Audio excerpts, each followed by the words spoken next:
What is shaking, everybody? You know how we like to do it on Fridays. We like to do a little handicapping, and one of my favorites joins the show. No longer of the favorites. He is Sharper Square. No longer of, I can't even remember the name of the group.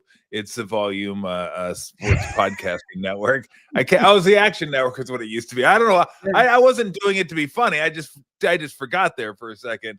But now you got a new venture going now. I'm happy for you. Congratulations.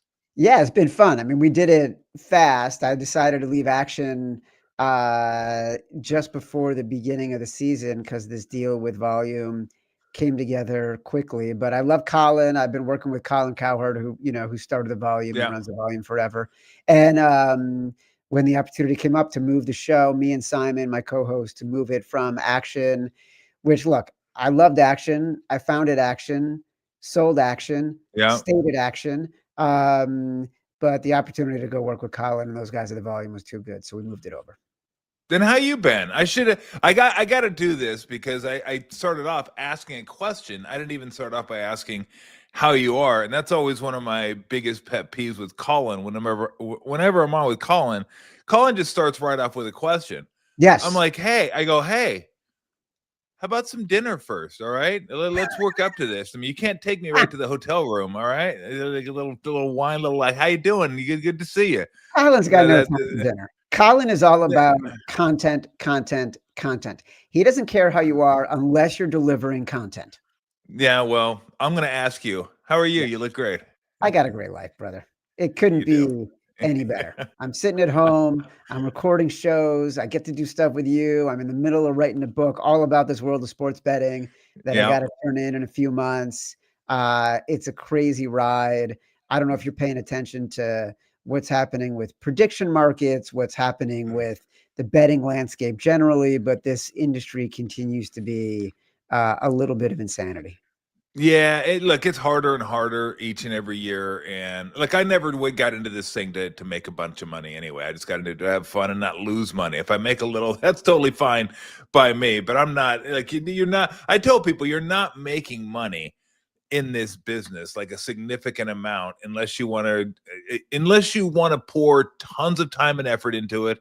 And then you got to figure out how to get down. And then you got to figure out how to get down when they cancel you or lower. You're like, you're going to win a whole bunch of money and you're going to turn on to bet a game and you're going to log in. They're going to go max bet $142.30. Like, you'd be like, well, what? That's not feeding the family. So it's a lot more. It's just insane now, more so than it used to be, because we've been in this a long time and know kind of the evolution of what it was. And it makes me think, Chad, what was it like in the 60s and 70s? Like, what was it like? Like, how cool would it have been back then? Can you imagine the information you had on your fingertips today? Like, if you could have used that in the 70s, God, you'd be running for president. You'd have billions of dollars. You kidding me? Well, look, you make a really good point about getting rich versus just having a good time. And I think one of the huge changes with legalization that has happened nationwide, when we started Action Network in 2000, we launched in 2018, before sports betting was legal anywhere. And our premise for the business was people were going to want to bet like us. They were going to want to get the best information. They were going to get that. They were going to want that 1 or 2% edge. They were going to want to bet on sides and totals, and that they'd be interested in grinding out year over year profitability. They might not get rich, but they just don't want to lose money anymore. They were going to want to make the best bet possible, no matter what the team. And very quickly, because FanDuel introduced the idea of same game parlays, and then every operator followed after that, it became all about making the worst possible bet on your favorite team. And people wanted to win the lottery. They wanted to bet $10 to win $1,000. And even if you did that and you lost, if you came close to winning a 15-leg parlay, but you lost the last leg, you put that out on social media, it gets virality. That's as much fun and engagement as if you had won the bet yourself. So for old school bettors like you and me who are like, hey, what do we think of Kansas City minus 4.5 this week, or Buffalo -1 this week, or Green Bay -2, whatever? People don't care about that. They want to know how to put together that parlay and get rich. They want to know how they should do. How should I? Nobody wants to do the work anymore, Tom. How should I stagger my micro bets? I'm like, oh fuck, okay, I'm done. I'm Yeah, tired. We micro bets. I go right. here. I tell you what. Why don't I just take a club, hit you over the fucking head, and you give me your money? We'll call it even. You'll have a lot more Seriously. that way, and it'll be a better story. Yeah.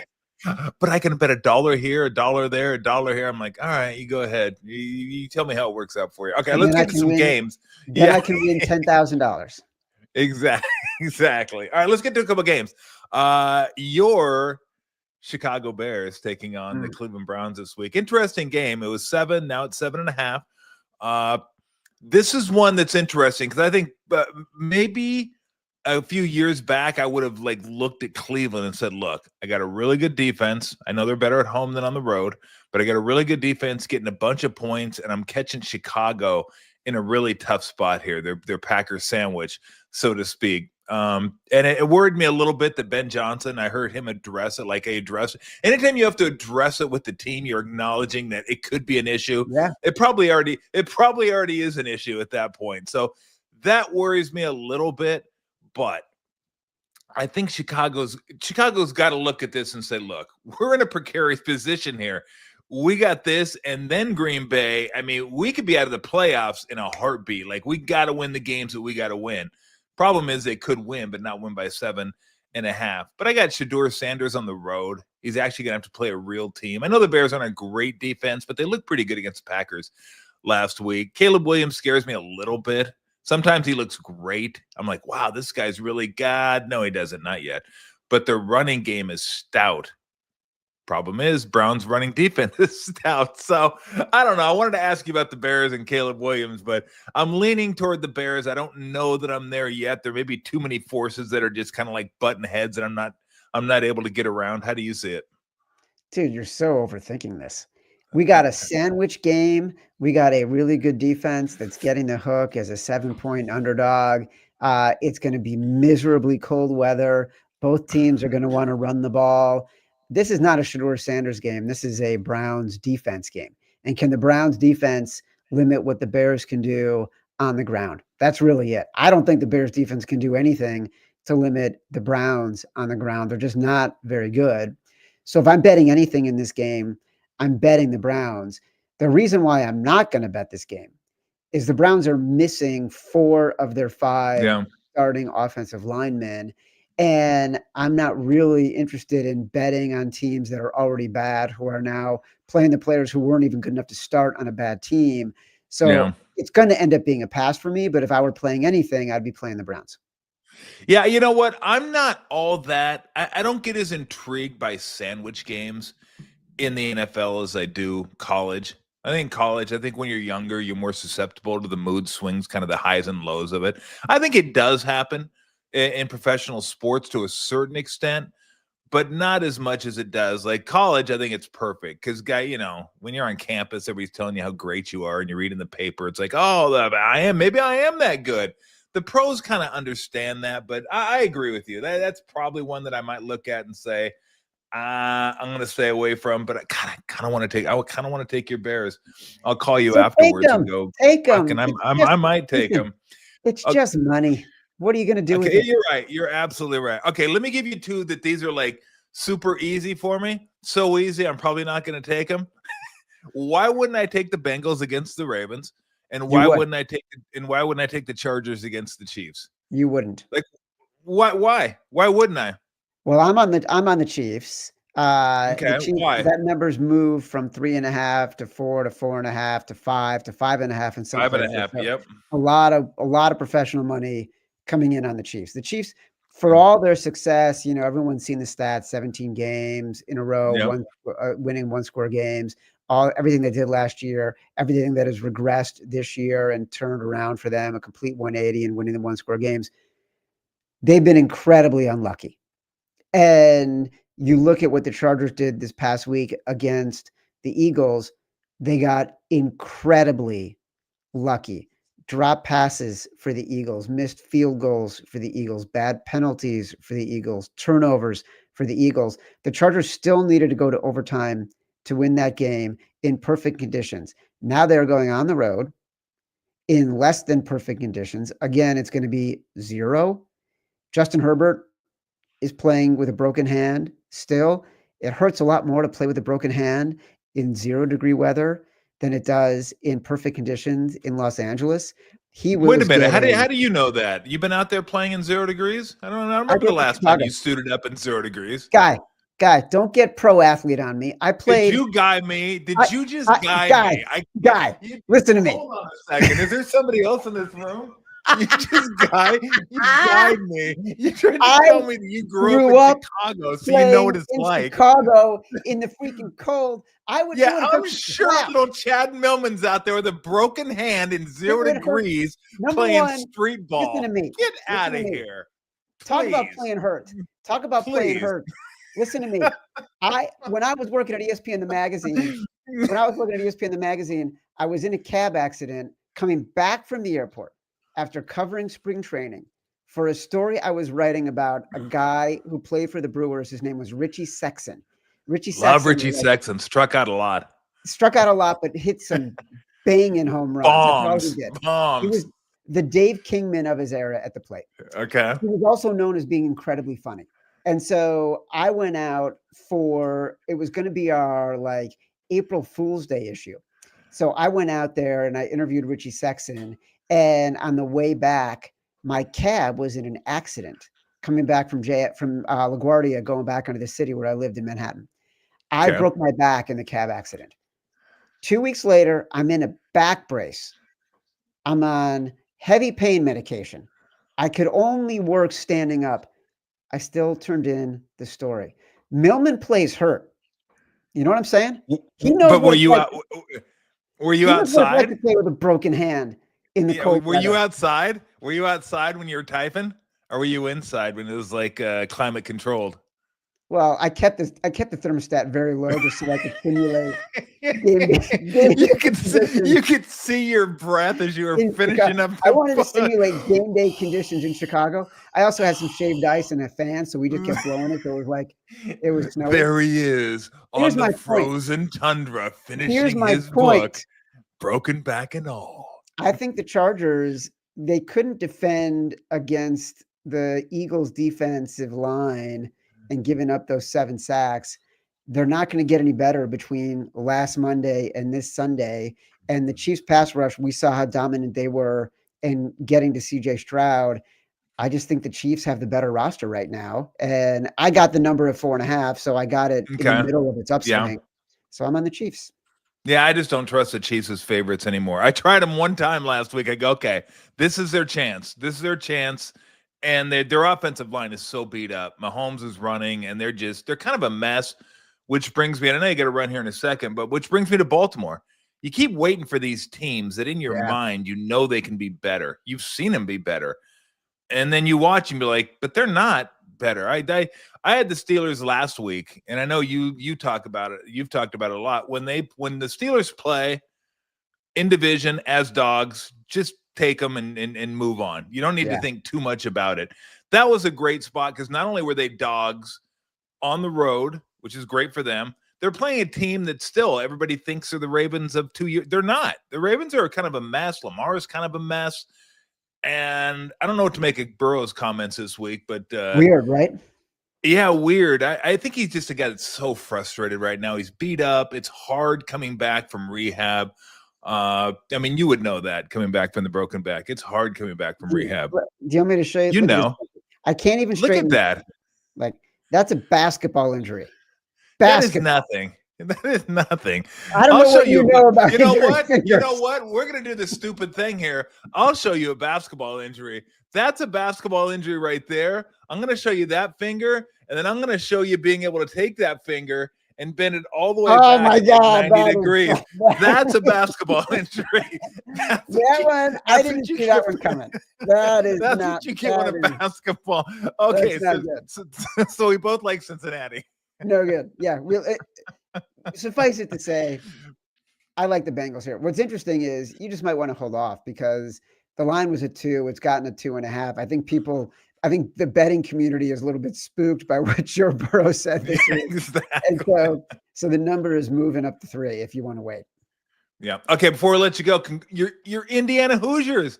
Are you Dude, kidding me? Are you just like living a dream right now that you're like, please don't ever wake me from this. This is so much fun. I truly, I don't know how to manage the joy. Um, it feels so weird to be watching the Big Ten title game. Indiana wins, and Indiana not only wins, but they don't even play that great. They are physical, they are fast, they are athletic. They're all the things that like you look for in a Yeah. top tier team, and they beat Ohio State. I do think if they played Ohio State again, when they weren't coming off the Michigan game, when Brian Hartline hadn't been hired and they were sort of distracted, maybe Ohio State wins by 40. But in the moment, Indiana was the better team. They overcame mistakes, they made really good plays, they had good coaching decisions. They were great that night. And then on the podium, when they're singing the Indiana fight song, I'm like, what is happening right now? It's so weird. And then the next day for the Bears to come, Caleb throwing a ball probably 3 milliseconds too late Yeah. and to tying that game, but dominating in the second half. There was a TikTok that I saw of, two dudes who were pretending they were the script writers for the NFL and or for football in general. And like a guy walks in and he goes, okay, we got the Bears winning in overtime. They're going to tie it at the end of the game. And the script writer and the boss turns around and goes, are you crazy? The board already approved Indiana winning the Big Ten. We can't have the Bears beating the Packers in Green Bay in overtime. There's no way we can have that happen. So that's a little bit of how I feel is euphoria. I will say, listen, you went to a basketball school, you played Yeah. basketball. I went to Indiana. It's a basketball school. Yep.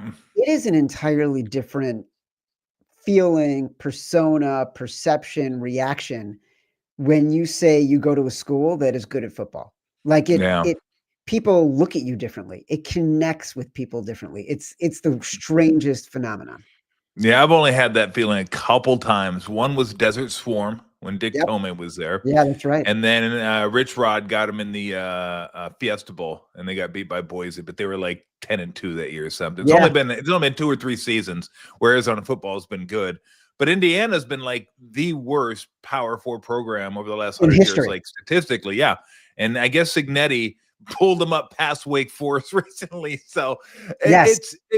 people aren't paying, and they are, but they're still not paying enough attention to how miraculous this coaching job has been. I mean, I know we have NIL transfer, all that, but you got to get the right people. You got to pay the right people. You got to have the right coaches. And the fact that he's able to kick Ohio State's ass, like physically play them and beat them. And I disagree with you. I think if they played him again, there's no way they're losing by 40 because that's a really good football team. Like, and they could beat him again. It's just, I'm the same age as you are pretty much. I grew up with Indiana football, like being basically Antoine Randall L. and maybe the Michael Penix year where they were pretty good. They were kind of exciting, but not great. That's it. That is it. And all of a sudden you got Mr. Google Me up there just like kicking the shit out of everybody. And you're just like, hold on a second. I need to recalibrate here. This is the Indiana Hoosiers we're talking about here, right? Okay, let's move on. Are you going to go to the national championship game if they happen to make it that far? You know what? I was just talking with a bunch of my buddies about this. We're debating it. It like work-wise, it may be tough for me. So I've got to figure out how to manage it. You got to do it, brother. I mean, fucking, that'd be Indiana in a national championship game. I mean, holy smokes! And like, I know. What always ends up happening is I'm like, I don't know if I can do it. And then like in the last 48 hours, you're like, what the hell's wrong with me? How am I not doing this? But for now, I'm waffling. Yeah, just tell Colin suck it. Like, look, we were just gonna have to do this. I'm going to the national championship game, and if you're a sports fan, you'll understand. Here's will understand. I feel like if Washington went to a national championship game. I haven't I haven't contemplated it really because I'm like, yeah, you probably shouldn't. Don't do that. Yeah, they're only the number 1 seed, Chad. Look, I mean, they there's no way they could get there. They're only the number 1 seed in the tournament. No way. All right, brother. It's so good catching up with you. I wish we could do it more often. I loved it that run. I think it was during COVID. We got a chance to talk about drinks and about dinners and about gambling and all that. Yeah, that was COVID fun. times. Those were good days. Those were I miss those COVID days, man. Those were some of the best days I've ever had. So have a great holiday season, and let's do it again. Brother. I'll talk to you soon. Thanks, Chad. I appreciate it, man. Have a good one. Chad's the best. He's great. Oh man. Yeah, I don't know what it's like playing in the snow. It got a little chilly for me. And I just looked out there and I was like, don't want to go outside. I don't want to go outside today. If it was like 1, if I was doing the show at 1 like I normally do, I probably would be outside, but nah. I just said screw it. I'm gonna stay in here and just kind of chill in the room. All right, Dennis Ranahan's gonna join us in about a half an hour, so we could take some comments and stuff like that. But we could also Philip Rivers.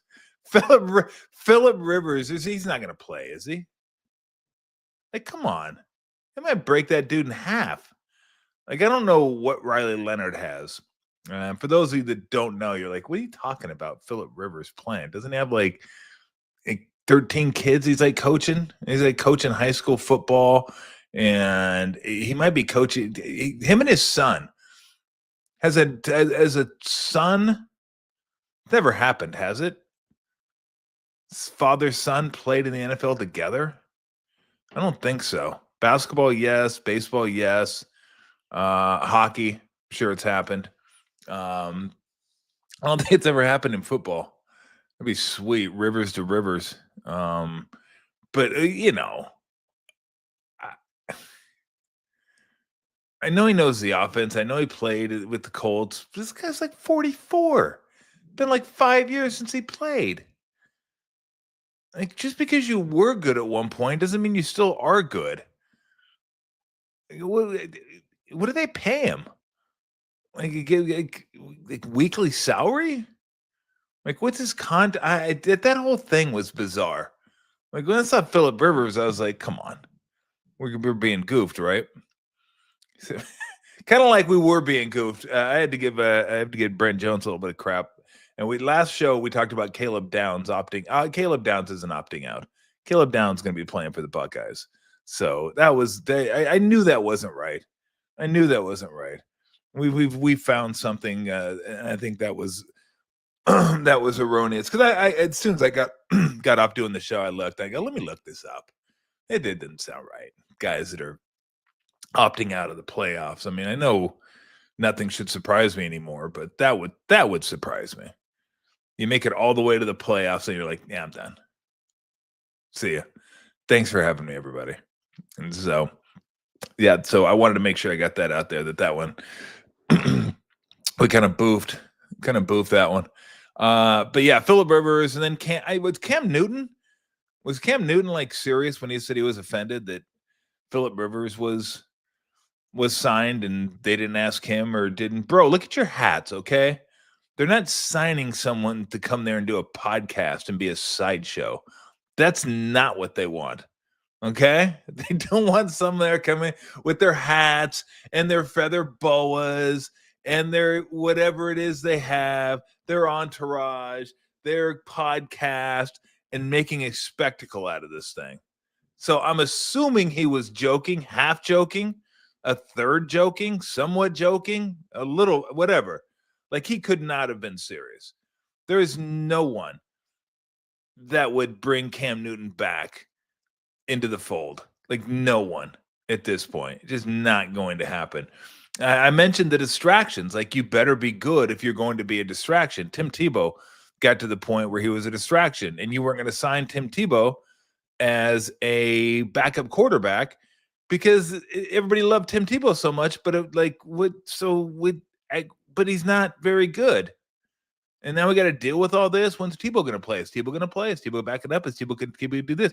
And the fans are always, it's never a good sign when your backup quarterback sells more jerseys than your starting quarterback or even close to it. Bad sign. Bad sign. Probably a bad sign that your starting quarterback isn't great, and then even a worse sign that everybody wants the backup to play, and the backup's not that great. It's very similar, although much different, because I didn't think Tebow was very good anyway, and it wasn't his fault that he was that popular. He just was. But it was the same with Colin Kaepernick, in that as much as everyone was on his side and that he got screwed, he should have had a spot in the NFL somewhere. He was good enough to be a quarterback in the NFL. I will argue with people that he was even a top 20 starter, top 15 starter. He was just okay. But the circus that followed him, coaches hate that stuff. If you're Brady, you can get away with that kind of stuff. If you're Breeze back in the day, you get away with that type of stuff. Name the top quarterbacks in the league. If you're Lamar Jackson, you can get away with that stuff. If you're Mahomes, Allen, guys like that. But if you're not, if you're a distraction, whether it's good cause, bad cause, indifferent cause, they just don't want to have to deal with it. They don't want to have to deal with it. And that's why this Shedeur Sanders, who's playing for the Browns against the Bears this weekend, is interesting. How good is he? Like, is he a legit 5th-round draft pick? Like, anybody could have had him. Anybody could have drafted him. And so in the first, 2nd, 2nd, 3rd, 4th round. So I'll be interested to see how he performs, and like, people are really fascinated by him. And so, give me a Homer beer break real quick. I'm not going to get a beer, but I need to do something real quick. I will explain to you. But give me the beer break signal just for one quick second, if you could. Here it comes.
We back.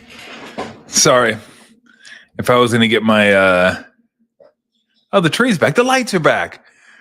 What happened to the snow? Do we not get snow when I'm solo? God, I like the lights. I wonder if I go smaller if I can get snow. No. For whatever reason, I'm not getting any snow. I don't know. Maybe snow doesn't work when I'm by myself. So, oh, we got it dark. Oh, we're gonna we're just doing it as the show's on. I love it. We're a loose group here, but no, I had to go make sure the gate was open in the backyard so I could can get my backyard manicured. What happens is when the bunny's out, I got to put a blanket and a weight on top of the blanket underneath the door, the gate, I guess you want to call it, the backyard gate, and so the bunny doesn't get out, but then they can't get in. So I had to go and make sure that the weight was moved and everything. So anyway, I'm gonna make sure the backyard gets mowed, nice and clean. Nothing quite like a mown yard. Just smells good, looks good. Although I was the gardener growing up. I don't know how many of you were gardeners growing up, but when you were a kid growing up, that's what you did. It almost feels criminal now, doesn't it? I mean, that's where we're at in society. When you ask your kids or tell your kids, heaven forbid, you tell your kids to do something, it's like, what? Did you just you can't, you got to ask. Oh, fuck, my dad never asked me. Boy, get out there and mow the yard. Okay. You got out there and mowed the yard. And then you got paid for it. You know, you're $5 or whatever it is. And I mowed I did like 4 yards in the neighborhood. Mowed yards, edged, did the weeds, stuff like that. Maybe watered the plants if they're going on vacation, something like that. But you're in like 15, $20 a week. No big deal. Get $5, maybe $10 if someone was generous. Did the front yard for most of them, backyards for some, but you did. Now I don't even mow my yard. It's not even that hard. You just, I just rather not have to have a mower in the garage, but you get the mower out, boom, boom, boom, and it takes you what, 15 minutes, maybe max, and you're done. The yards aren't that big. I mean, my yard wasn't that big back in Lakewood. I grew up in Lakewood, California, but yeah, that was just. I can go back to the old school that just had the blades, just the blade, and you push that thing, and then you had to rake the grass up after that. Although the grass did create a nice mulch. So the mulch would sit on top of the grass. You don't want to rake it all up, and then it'd go back into the ground. Mulch, dirt's good, and all that kind of stuff. So, yeah. Yeah. You know what I'm talking about. That's how you make money. You babysat or you did yards. I did both. I was like the neighborhood go-to. I would babysit. I would mow. Yeah, I know, Steve. Real men mow their own yard. I don't know if you might mow your own yard. That's my buddy Steve, lives in Denver, so he ain't mowing anything for about 3 months. So it's gonna be all snowy. But yeah, my mowing days are over. But I do kind of miss it. I do kind of miss getting out there. Again, it would take me 10 minutes, 15, set up and everything. Set up back in the garage and we're good to go.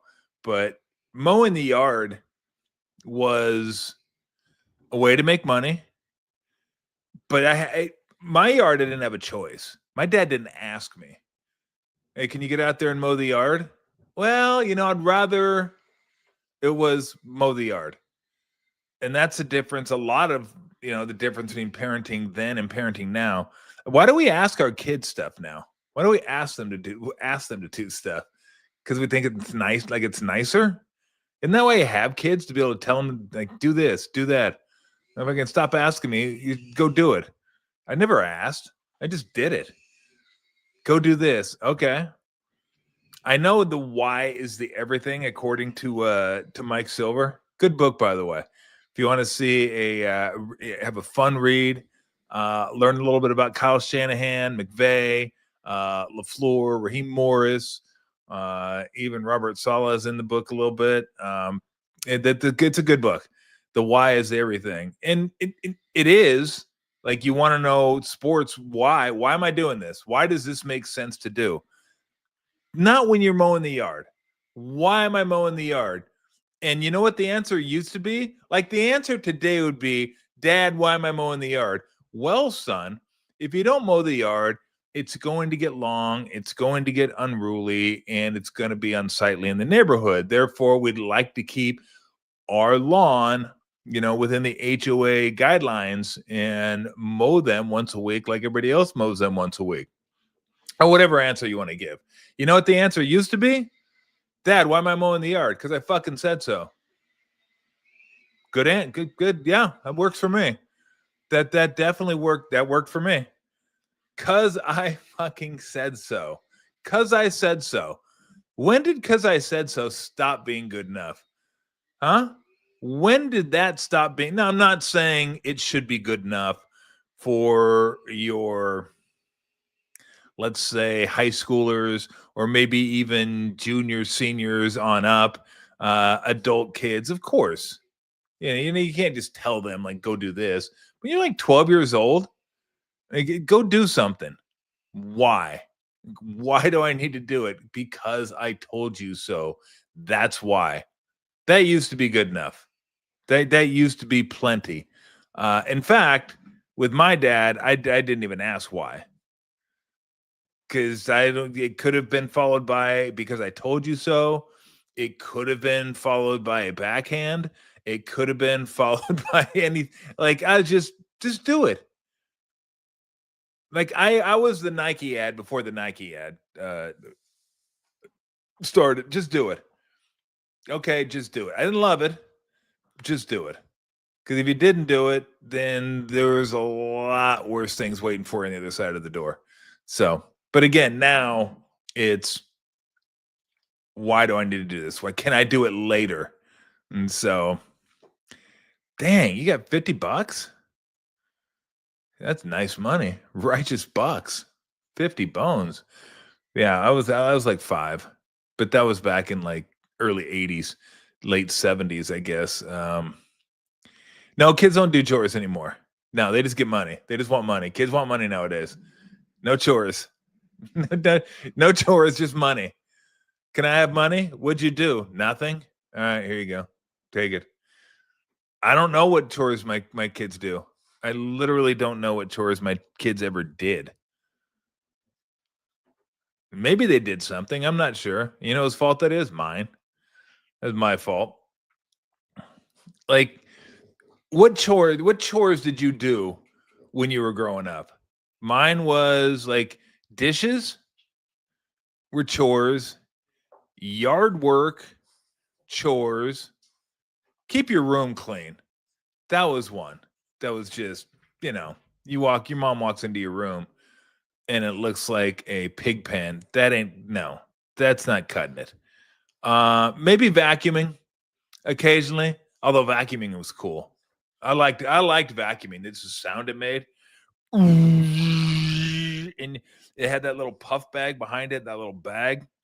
Like a Ken, wasn't it, the hell was the name of that lawnmower we used to have? I can't remember the name of it, but I used to, it was fun running over stuff you knew you shouldn't run over, just so you could hear the sound.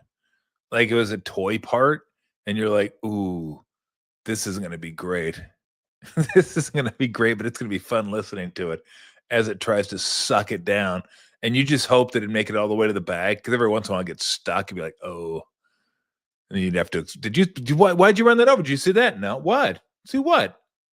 Well, I didn't see it. I don't know what you're talking about. And of course I didn't see that massive toy part that I tried to run over with the and it's funny too now, because our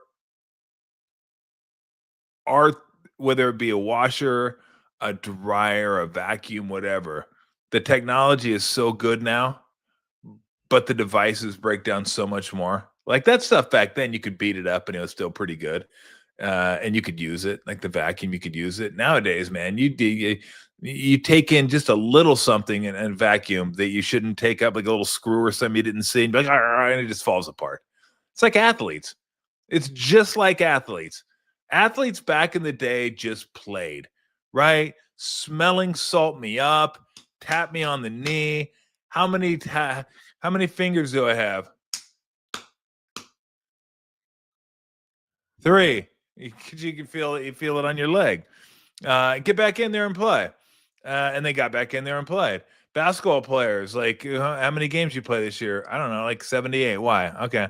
Nowadays, like athletes don't play, they sit out. Everyone's got like, I'm not feeling good. Maybe I'm not in a great state of mind. Maybe I do going to take a personal day, maybe just chill.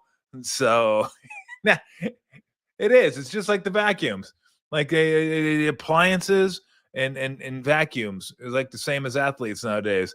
They weren't as good. They weren't as high end as they are now, but they used to play all the time. They used to just grind through it, gut through it, and you were good to go. Yeah, you know what I'm talking about, Barrett. You know, they get out there, lawnmower, run over. You can run over anything with that lawnmower, and it was coming back for more. It was like, give me more.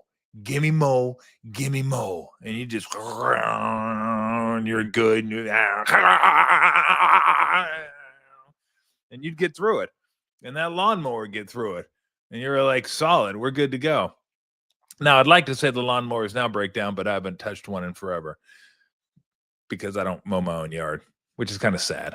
It's kind of sad to say. I feel like I'm helping the economy, though. At least that's what I tell myself. I'm helping the economy. Am I? I don't know. Maybe I'm just lazy. Maybe I just don't want to do it. And so, but yeah, it just struck me. It is very similar to the athletes nowadays. They're just so finely tuned. The technology is way better, but they get a little bit of a ding. It's like, oof. I'm out for 3 days. Ow. Ooh. Ow. Ooh. We're good. That's why this last time I used to buy out like really good dishwashers. And now me and my son just said, let's just buy a cheap dishwasher. And by cheap, I mean like $300-$400. It's still, decent dishwasher, but it's not like 1,000. It's got all these little like settings and all that. I'm like, let's just buy a cheap one and see if we can get a couple years out of it. And if we do, then great. Breaks down, we throw it away and get another one for a couple $100. That's not bad. $200 a year for a dishwasher. And I was like, all right, let's do it. That one's still going. And as soon as it breaks down, I'm throwing it away. I'm going to throw it away and get another, not cheap one, but I'm not going to get an expensive one anymore. It costs as much to repair those things as it does to buy a relatively inexpensive one. It's a joke. They come out here, that's $300. $300?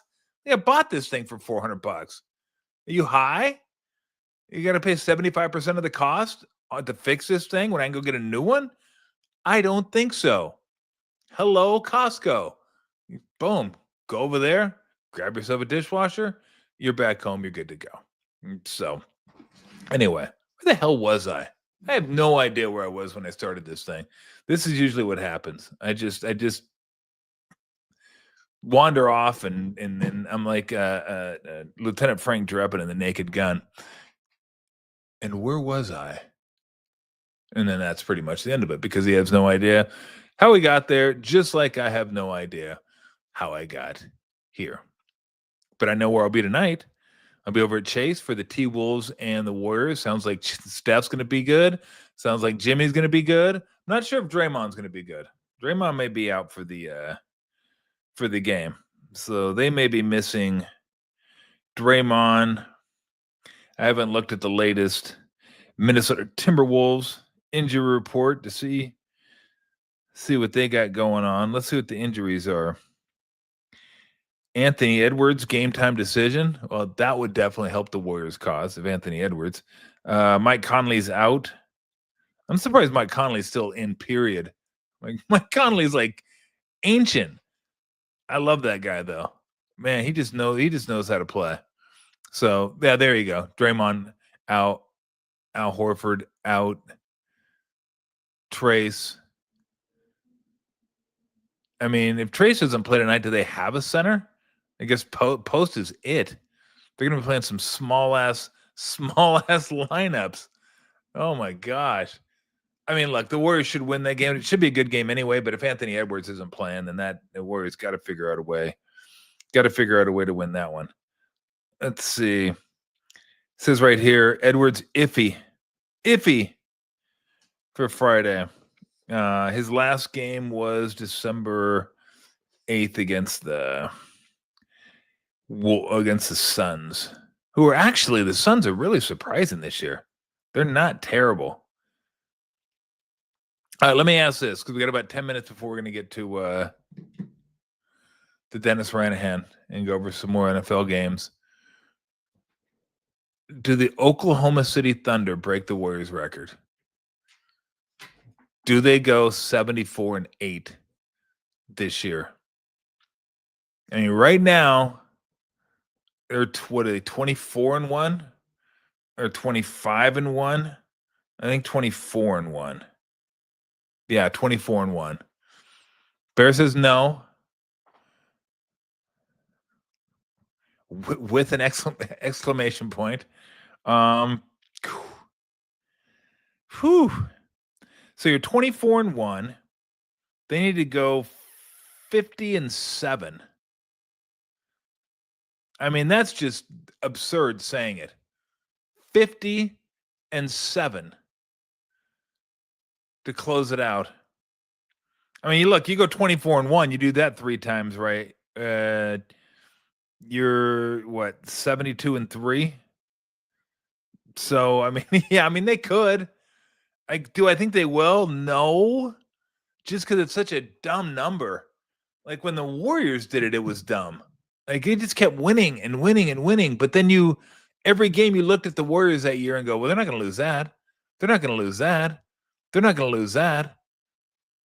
And maybe because the Warriors had more star power that year. And maybe this team does have that star power. It's just young star power. We know how good Shai Gilgeous-Alexander is, but Jay Williams is really good. Holmgren is really good.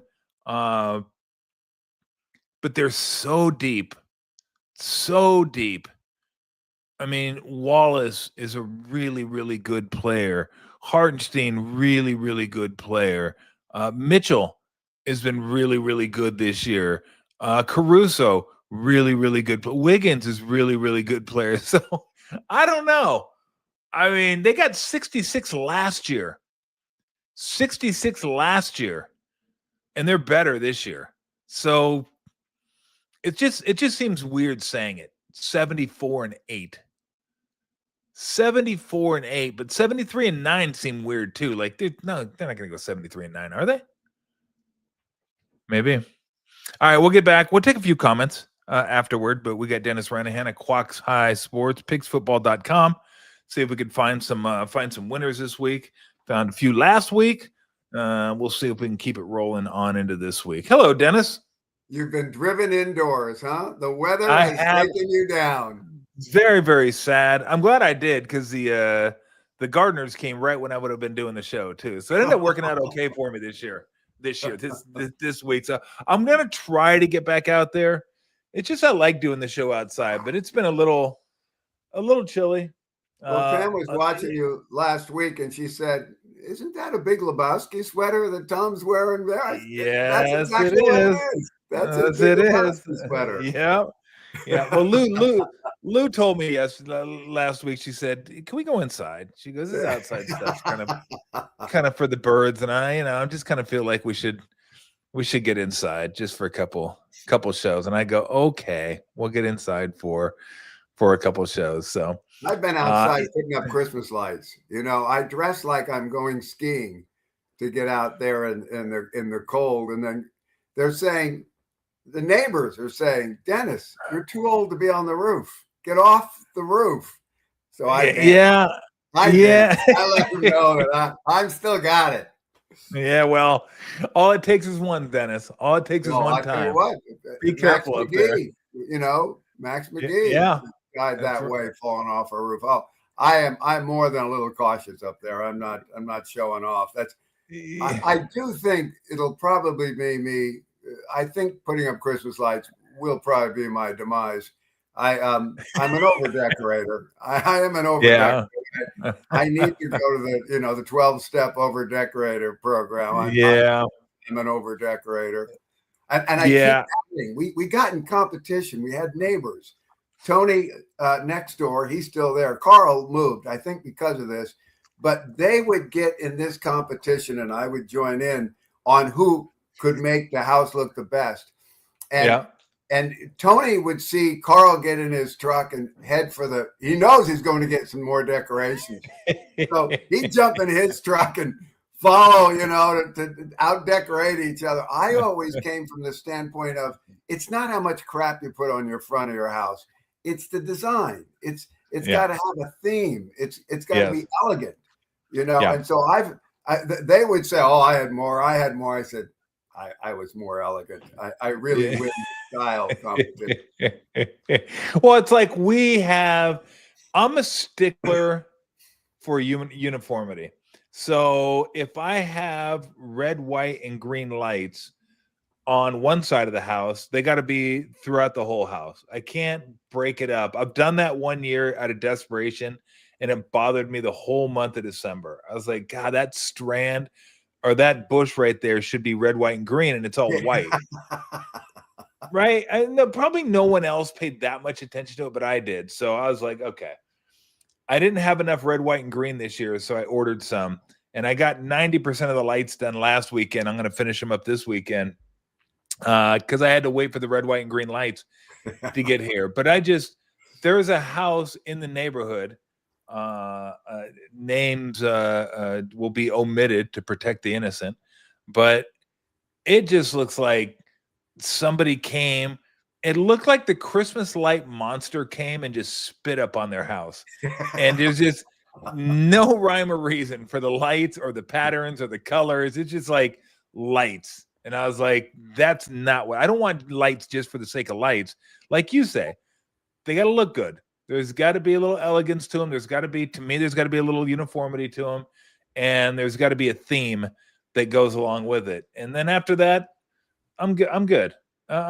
But I don't like the lights where they are lit where there shouldn't be any, between two different layers on the house or something, and they just string the string, and then you get this hanging down 5 lights. Those shouldn't be there. I don't allow that. There. My lights are always red and green around the house, red, green. Okay. That's what the colors are. They're the big ones, the big lights, whatever they are. Yeah. And one year I had so many lights, I actually counted them, 120,000 lights. Now, a lot of them were little tiny ones, but it was ridiculous. I added it up and went, oh, that's too many. We had to hook it into the air conditioning so we wouldn't be blowing fuses. We had the spider cable that you get from a construction site, so we wouldn't blow fuses. But so many lights. And so now, as I put up the lights, I look at how much is still left over. I go, oh, that was too much. Jesus. Yeah. You went full Clark Griswold. Oh, it was a full Clark Griswold. One year, my friend Tony, there you go. There it is. My friend, I could show you mine. It was comparable. You did did you do the roof too? I did the stupid roof that year with the little white lights hanging up. Wow. So my friend Tony, was an electrician, and he said, I'll hook up your spider cable for you. And he hadn't done it. So I took a cord over the fence and plugged it into his power like that. Yeah. And he's standing out there Saturday morning with me going, wait a minute, my cord is plugged into his electricity. Until you hook up the spider cable, that's the way it goes. Siphoning off his electricity. How about that? Oh man, that's good stuff. All right, let's see if we can get some winners this weekend. We had Chad Millman on not too long ago, and I was talking to him about the Bears and the Browns, and we were talking about a sandwich game, like for the Bears, where they play the Packers, Browns, then Packers again. And I said I factor that in a little bit, but to me that's more collegiate. Like I think college players are more susceptible to that than the pros. I think the pros can be susceptible to that. Ben Johnson brought it up, so I know it's a thing. Because when a coach brings it up, it's already a thing that they gotta contend with. I wanted to take the Bears here. The schedules kind of keep me back a little bit, but then I looked at the Bears' schedule, Dennis, and I'm like, God dang, if they lose to the Browns, they could lose to the Packers, and I think they got the Lions coming up too. It's like they could like fall out of the playoffs. Like this is a super important game for them. Doesn't mean they're going to win. Doesn't mean they're going to win by 7.5.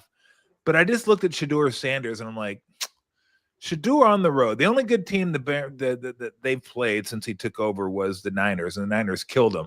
Now, they didn't kill him in yards. It was like 1 yard difference. Yards per play was pretty similar. So I don't know if that makes a huge difference, but they are playing on the road against a good football team.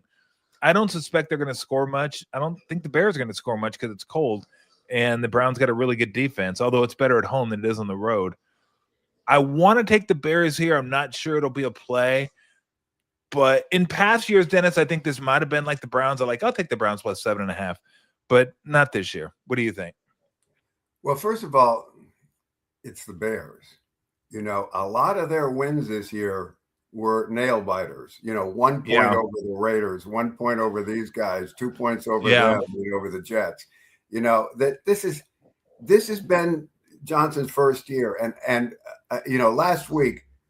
Loved the interception at the end because we were laying 6.5 with the Packers against the Bears. Yes, that was nice. You know, yeah, it was a very nice interception. But at the same time, I look at it. Remember a year ago, the Bears started out real strong. I think they were like 4-2, 6 weeks in, and they played Washington.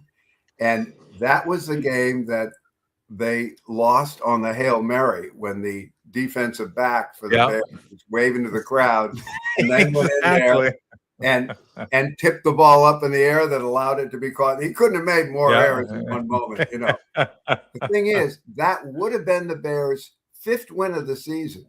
And it happened in week 7 or 8, depending on whether they had their bye before that. But that would have been their 5th win of the season.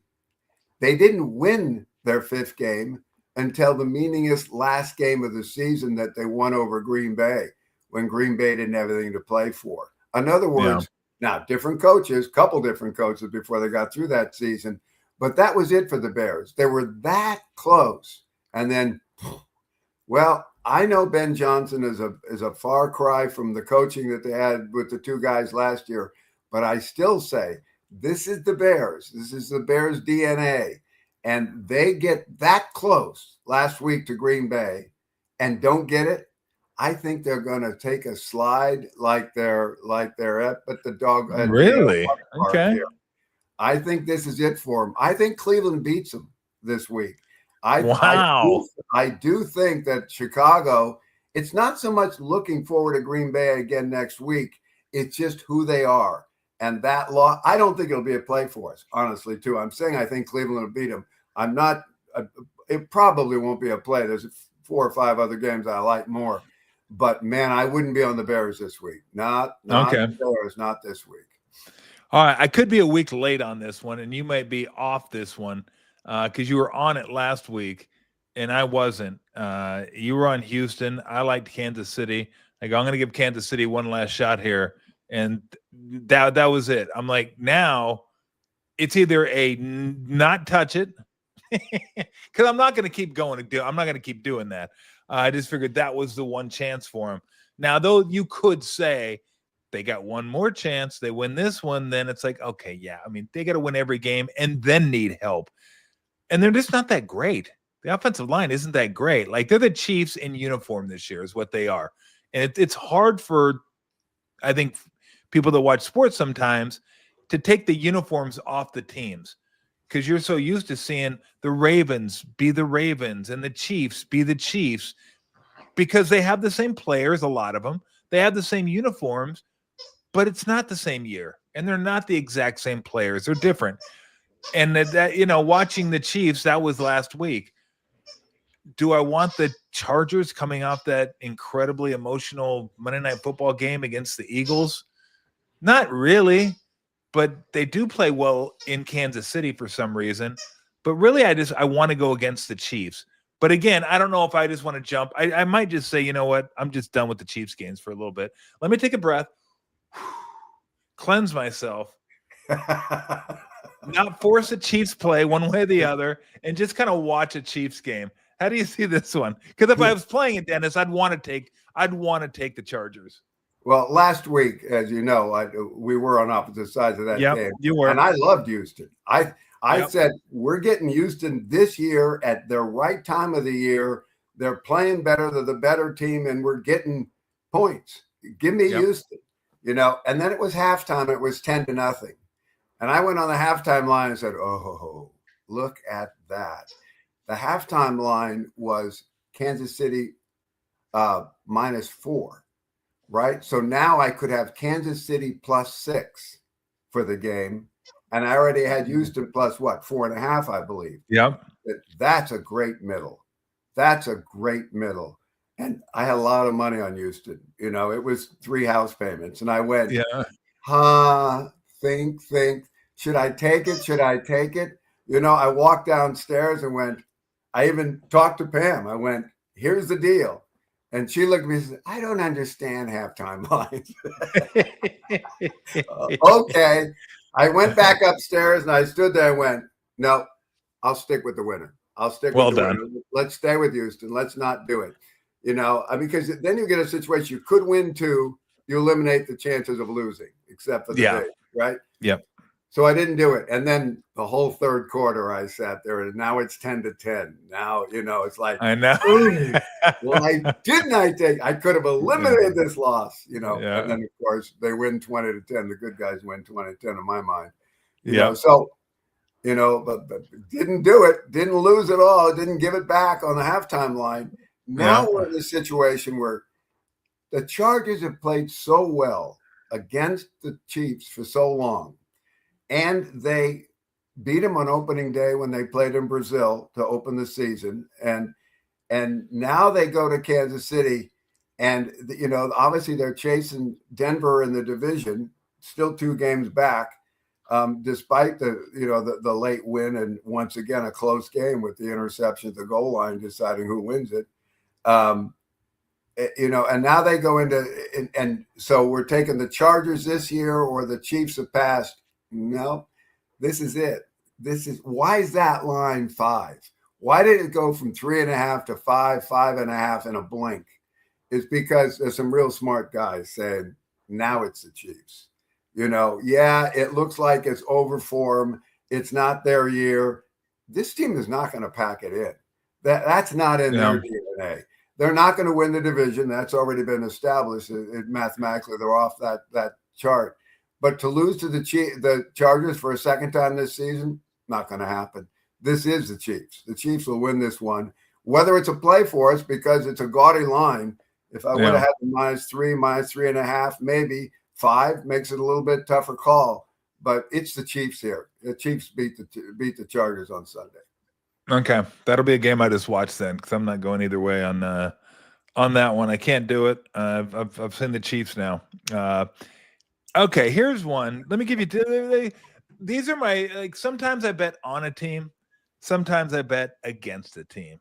Now this one would take some real guts / stupidity to take. And I know I know that you peddle in those goods from time to time where you're like, just take this game. It looks like trash and this team's trash, but trust me. Like I don't know if I can, but I really want to take the Raiders this week. There's something about 11.5 points for a team that has a hard time scoring 20 points. Just seems like, God, can you get to 10? Can you get to 13? Can you maybe get a turnover against this offense and get some cheap points? Like, the Raiders are so bad. I was looking at their previous games. I'm like, God, this team's just awful. And I don't know if they packed it in this year.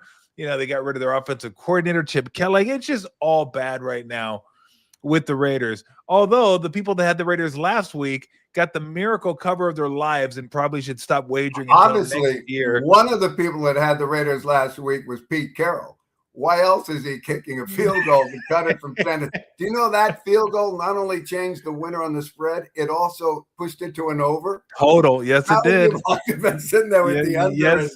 and Yes, you know, it in did. Denver and waiting at the window to collect? Ting, ting, gone, gone. I've never seen a delay a game call like that. I've never seen. I'm like, did he just call delay a game because he wouldn't get off? Like, are you kidding me? You called that? Like, there's no way they were getting that snap off. Either way, whether it got off him or didn't, there's no way they're getting that snap off. So they're just a bad team.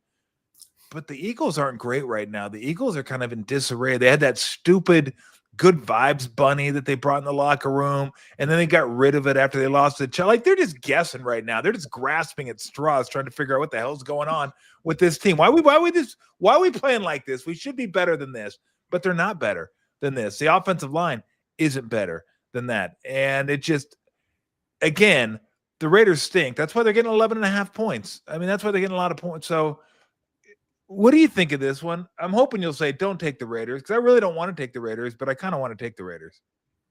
Well, I made this mistake 2 years ago.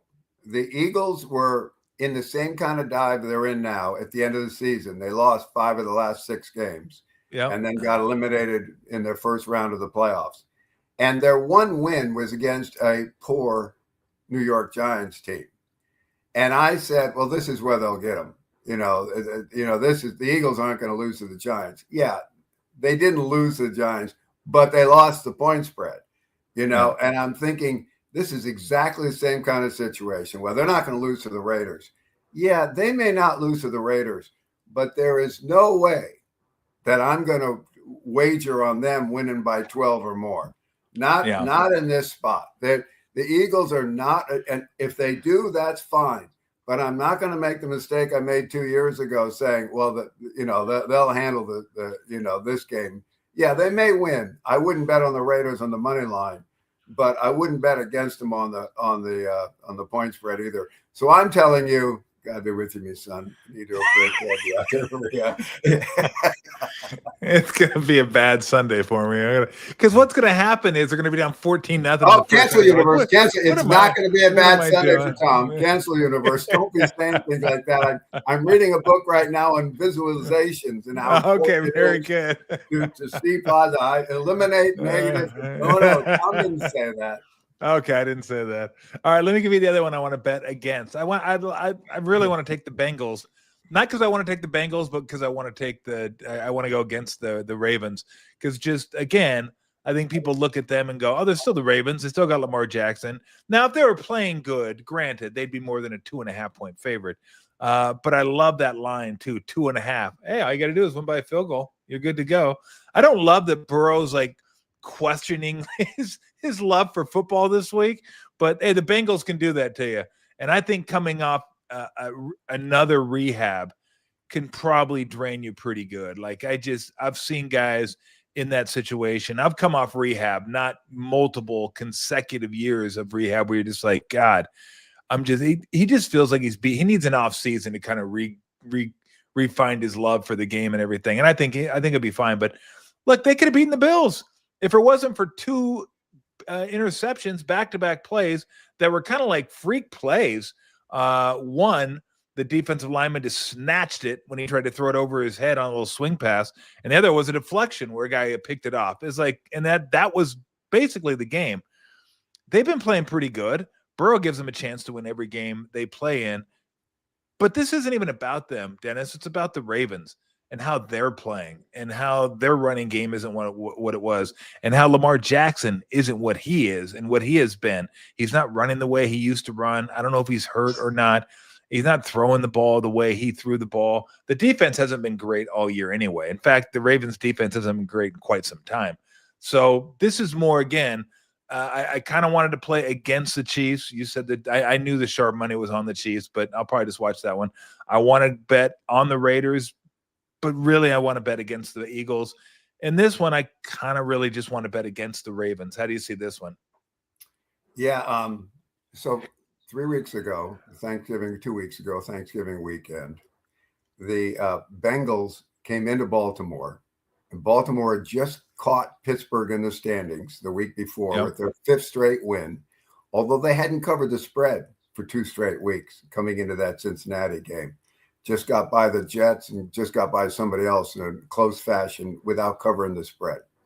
So we looked at that game, and I said, I didn't have a play on any of the 3 games on Thanksgiving this year, which is a rarity, but the one we would have had would have been Cincinnati that day, because we were in a situation where the Bengals were, getting Burrow back. That was his first game back.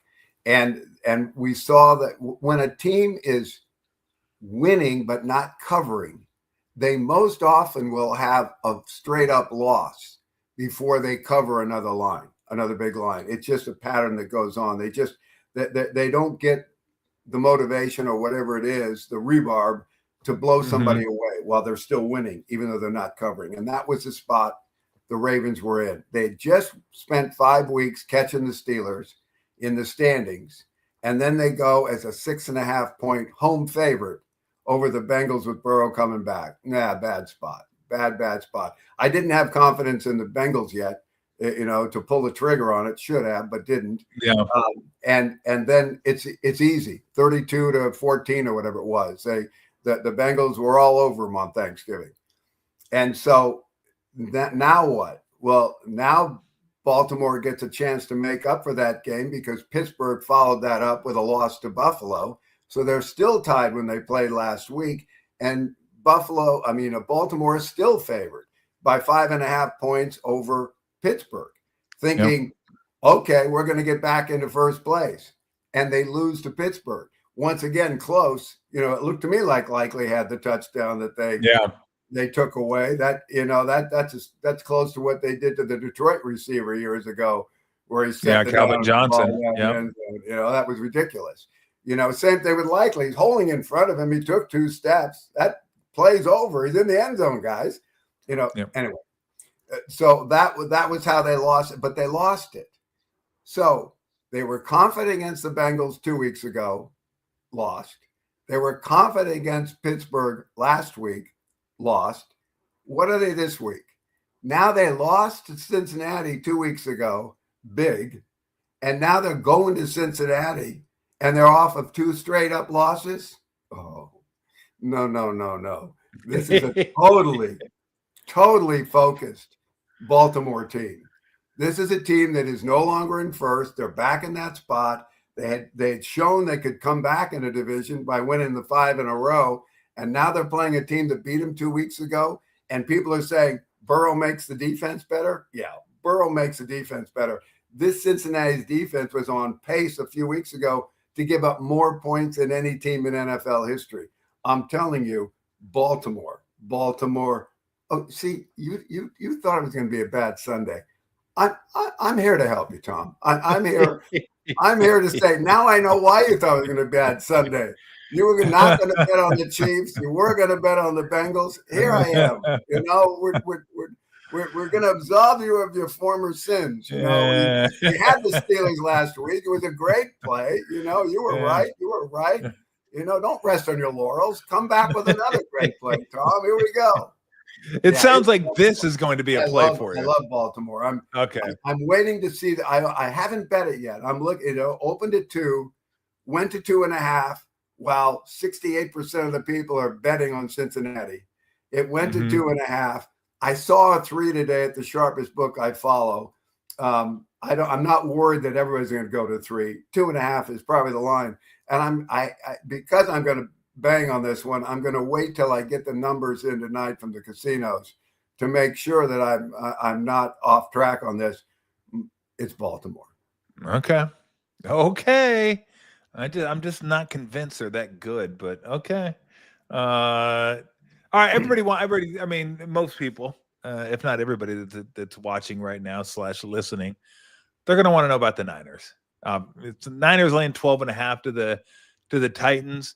I mean, this would be a one-way play for me, the Niners, but I'm not that interested in playing it. They're coming off a bye week.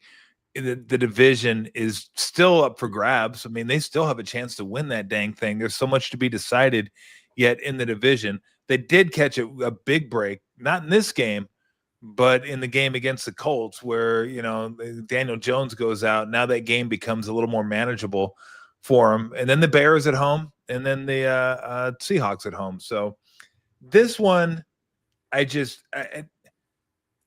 know. This is such a big point spread. I don't see how the Niners lose this game. I don't see how the Titans win this game. But 12.5, such a massive number. It's just such a big number, and the Niners defense isn't great. Back door could be open, wide open for the Titans. So I don't know. Do you have a feeling on this one way or the other? Because I don't know that I could take the Titans unless you make a super compelling case. But I just probably just watch this one. Well, the Titans are playing football. I mean, they're coming out each week and giving it all. They don't have many results to show for it, but the team hasn't quit.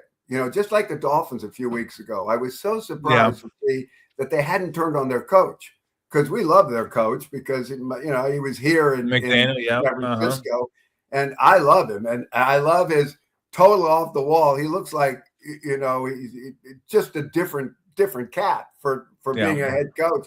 I love him, and I thought that the Dolphins would turn on him at any moment when the thing was going south, but they didn't. He never lost the locker room, and the Dolphins have now won 4 in a row. I think they're going to have trouble Monday night against the Steelers, but they've won 4 in a row. Now we get a situation, same thing here. Tennessee isn't doing nothing, got rid of the coach early in the season. They're playing right now as a pretty good unit. You don't see dissension. You don't see lackadaisical play. They're not very talented yet, or it hasn't merged, to be good. But yeah, and then you get the 49ers, who have overachieved all year. Good for them. Tribute to the coaching staff. I give a lot of credit to Robert Saleh. I hear you say the defense isn't that good. Well, it's not going to be as good as it could have been, given they lost their best 2 defensive impact players, to injuries. But Robert Saleh has had this team prepared for every contest that they've met their opponents. So I'm with you. It's a situation where, I can't see him losing this game. No way am I going to lay 12.5. There's nothing in the 49ers that says, let's go out and blow them away. I think they're just going to play this game and keep it in front of them and coast to a 7, 8, 9, 12, 10-point win, but 12.5, no. It could be 26-0. Fine. Get 26-0, but I'm not betting on it. Yeah, no, Shanahan and Saleh have done a fantastic job this year, no doubt about it. You mentioned it.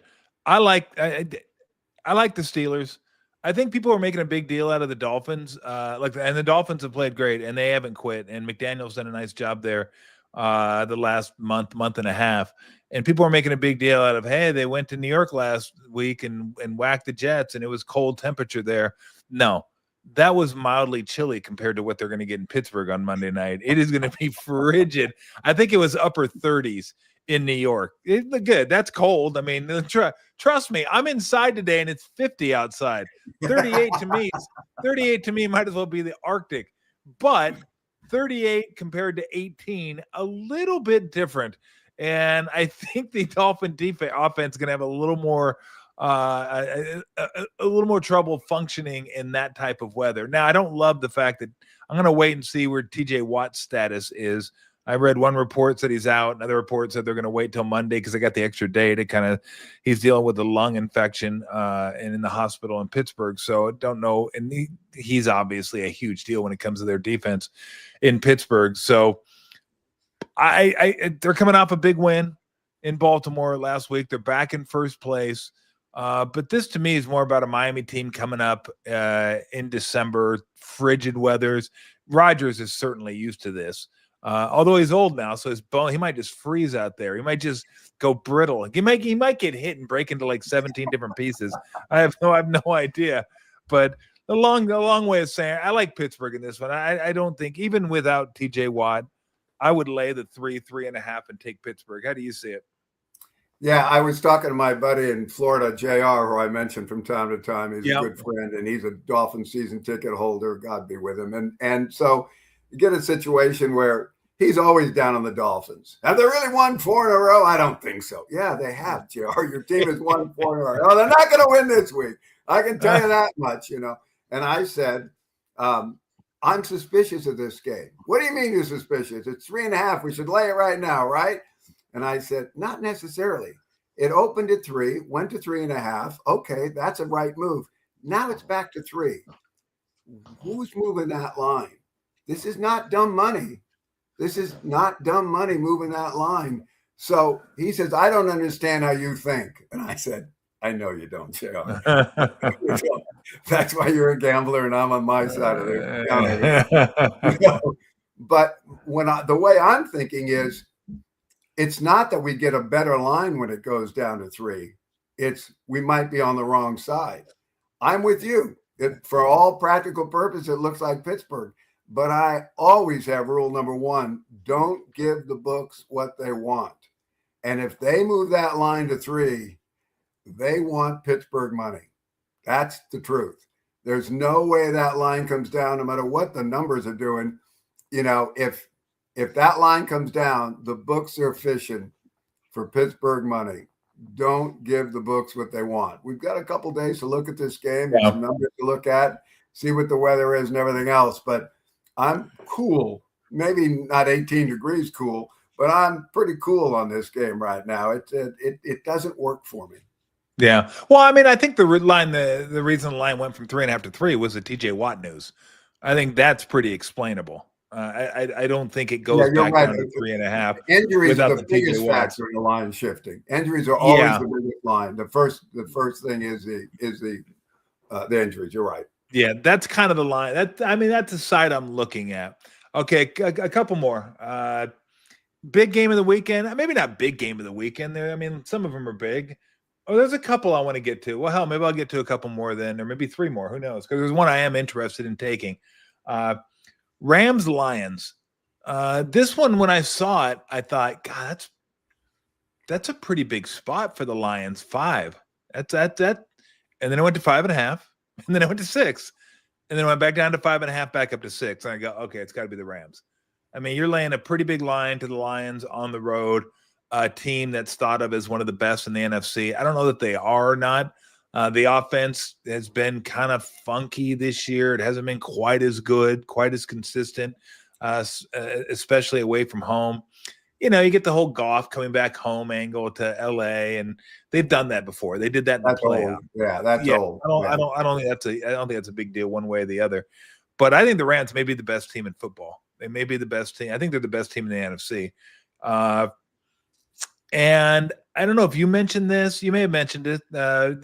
Maybe somebody else did. But how good the Lions are after losses. Like, they're fantastic against the spread and straight up after losses.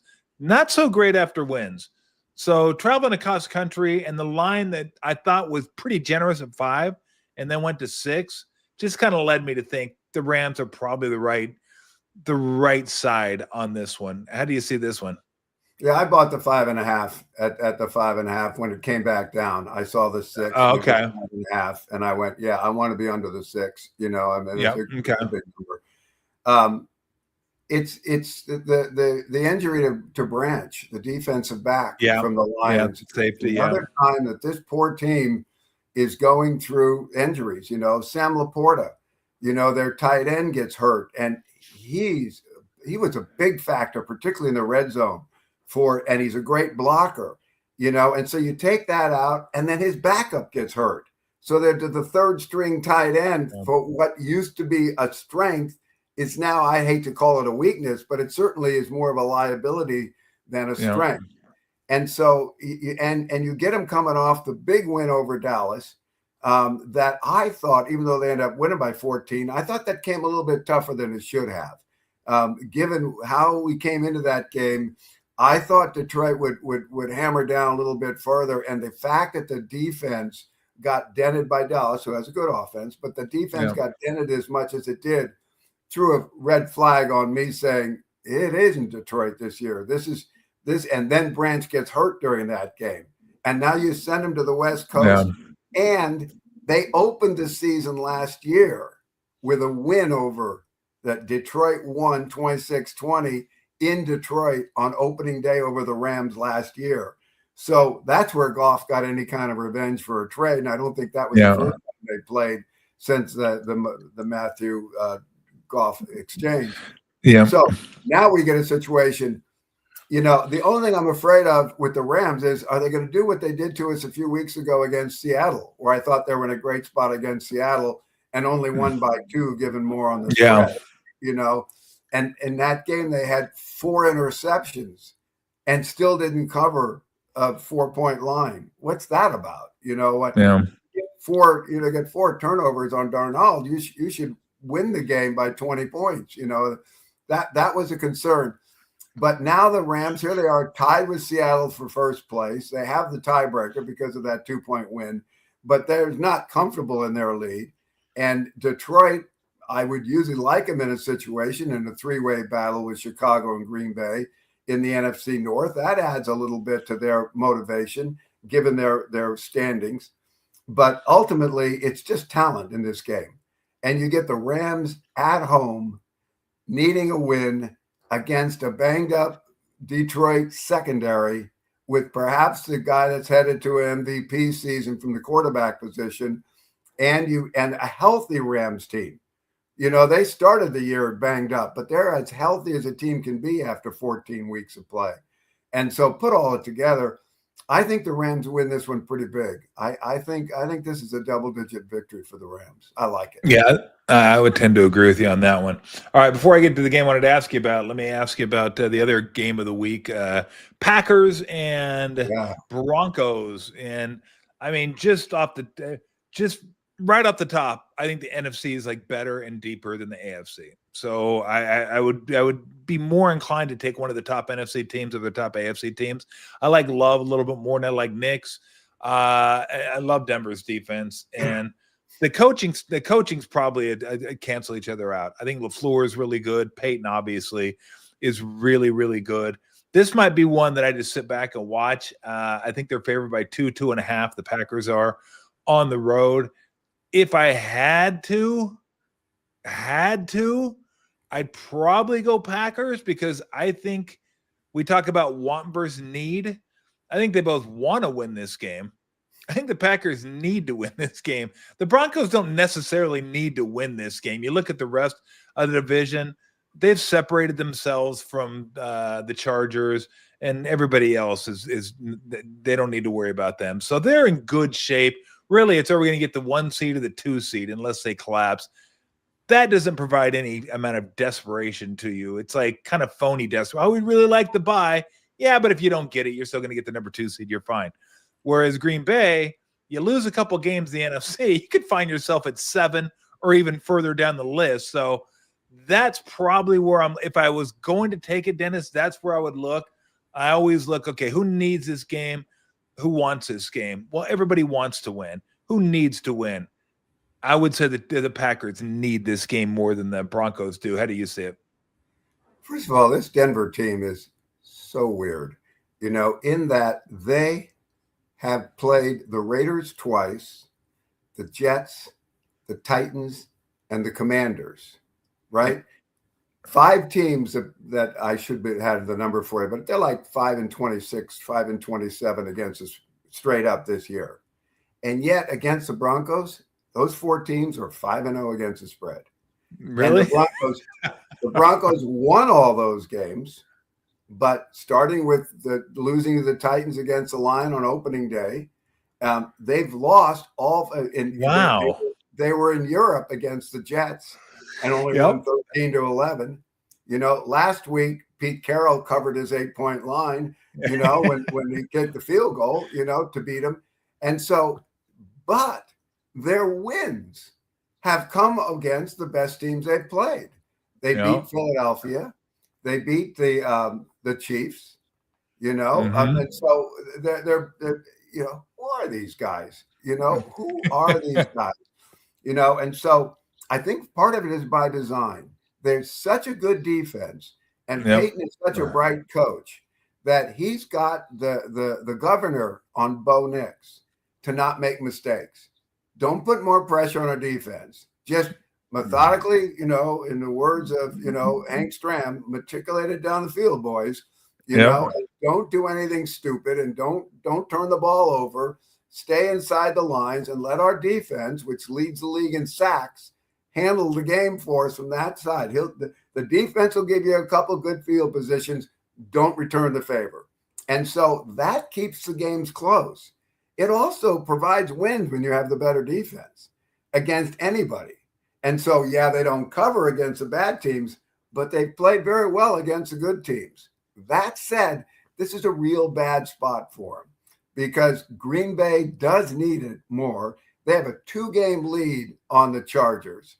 And so with 3-4 games to go, that's a pretty substantial lead in their division. So need versus want. Need goes to the Packers. Do I want to lay points with the Packers off their emotional win against the Bears? Yeah. See, that throws a little, into the monkey gear. wrench. Yes. Monkey wrench is what I was looking for there. Yes. We've known each other enough now, Tom, to fill each other's sentences in when we draw blanks. But yeah, throw a monkey wrench into the gears right there. Is that is a concern. And then you back up one more step to try to get perspective on the game, visualize this. And that is, why would the Packers be favored if they weren't going to win? Good question. I guess we have our answer. Yeah, there it is. And so as I say, I am much more intent on winning with the books than trying to beat the books. The books give you the clues what way they want you to bet. Just don't do that. And in this case, they have candy out there with the other game that we're going to talk about, no doubt too. They put candy on the spread, and it is a fool's gold. So I don't know if I'll have this game. I probably not, but my leanings would be to Green Bay. All right, we only got a few games left. I'm gonna get to one, and then I'll let you pick the last one. But again, one of these. I'm finding myself in a situation this week where I'm looking at these teams. I'm going, do I really want to try them? I want to give them a shot. I don't really like them, but I talked myself into betting against the other team. I kind of want to take the Vikings this week. I know why. It's the laying 6 with the Cowboys, who have been so good at home. But I think after losing last week, that's it. Like the playoff dream is dead. And JJ McCarthy, I don't know how good he is. I don't think he's as bad as everybody makes him out to be. Did the Vikings probably misstep in trading up to get him? Probably. Will he end up being a top flight quarterback? More than likely not. But I don't think he's terrible. And again, I this is more against the Cowboys. They've played some games at home where they've been small favorites or underdogs and rallied and won those games and had a nice little winning streak. And I got to say, I really like O'Connell too. I like O'Connell, the head coach of the Vikings, maybe a little bit more than Schottenheimer, although Schottenheimer's done a nice job with the Cowboys. How do you see this one? This one I just looked at and go, do I really want to try the Vikings coming off a 31-0 victory? Do I want to try that team? I don't know. Maybe I do. Maybe I don't. Maybe I just wear a paper bag over my head. I don't know. Well, your declaration early in this show of it's going to be a bad Sunday is becoming very clear now. Yeah, we'll clear that up for you, sir. Sometimes you have a premonition based on, But here's, I don't know about this game at all. I think this is an interesting contest.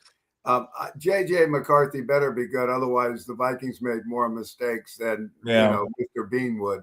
It just absolutely it's just, they had their ace.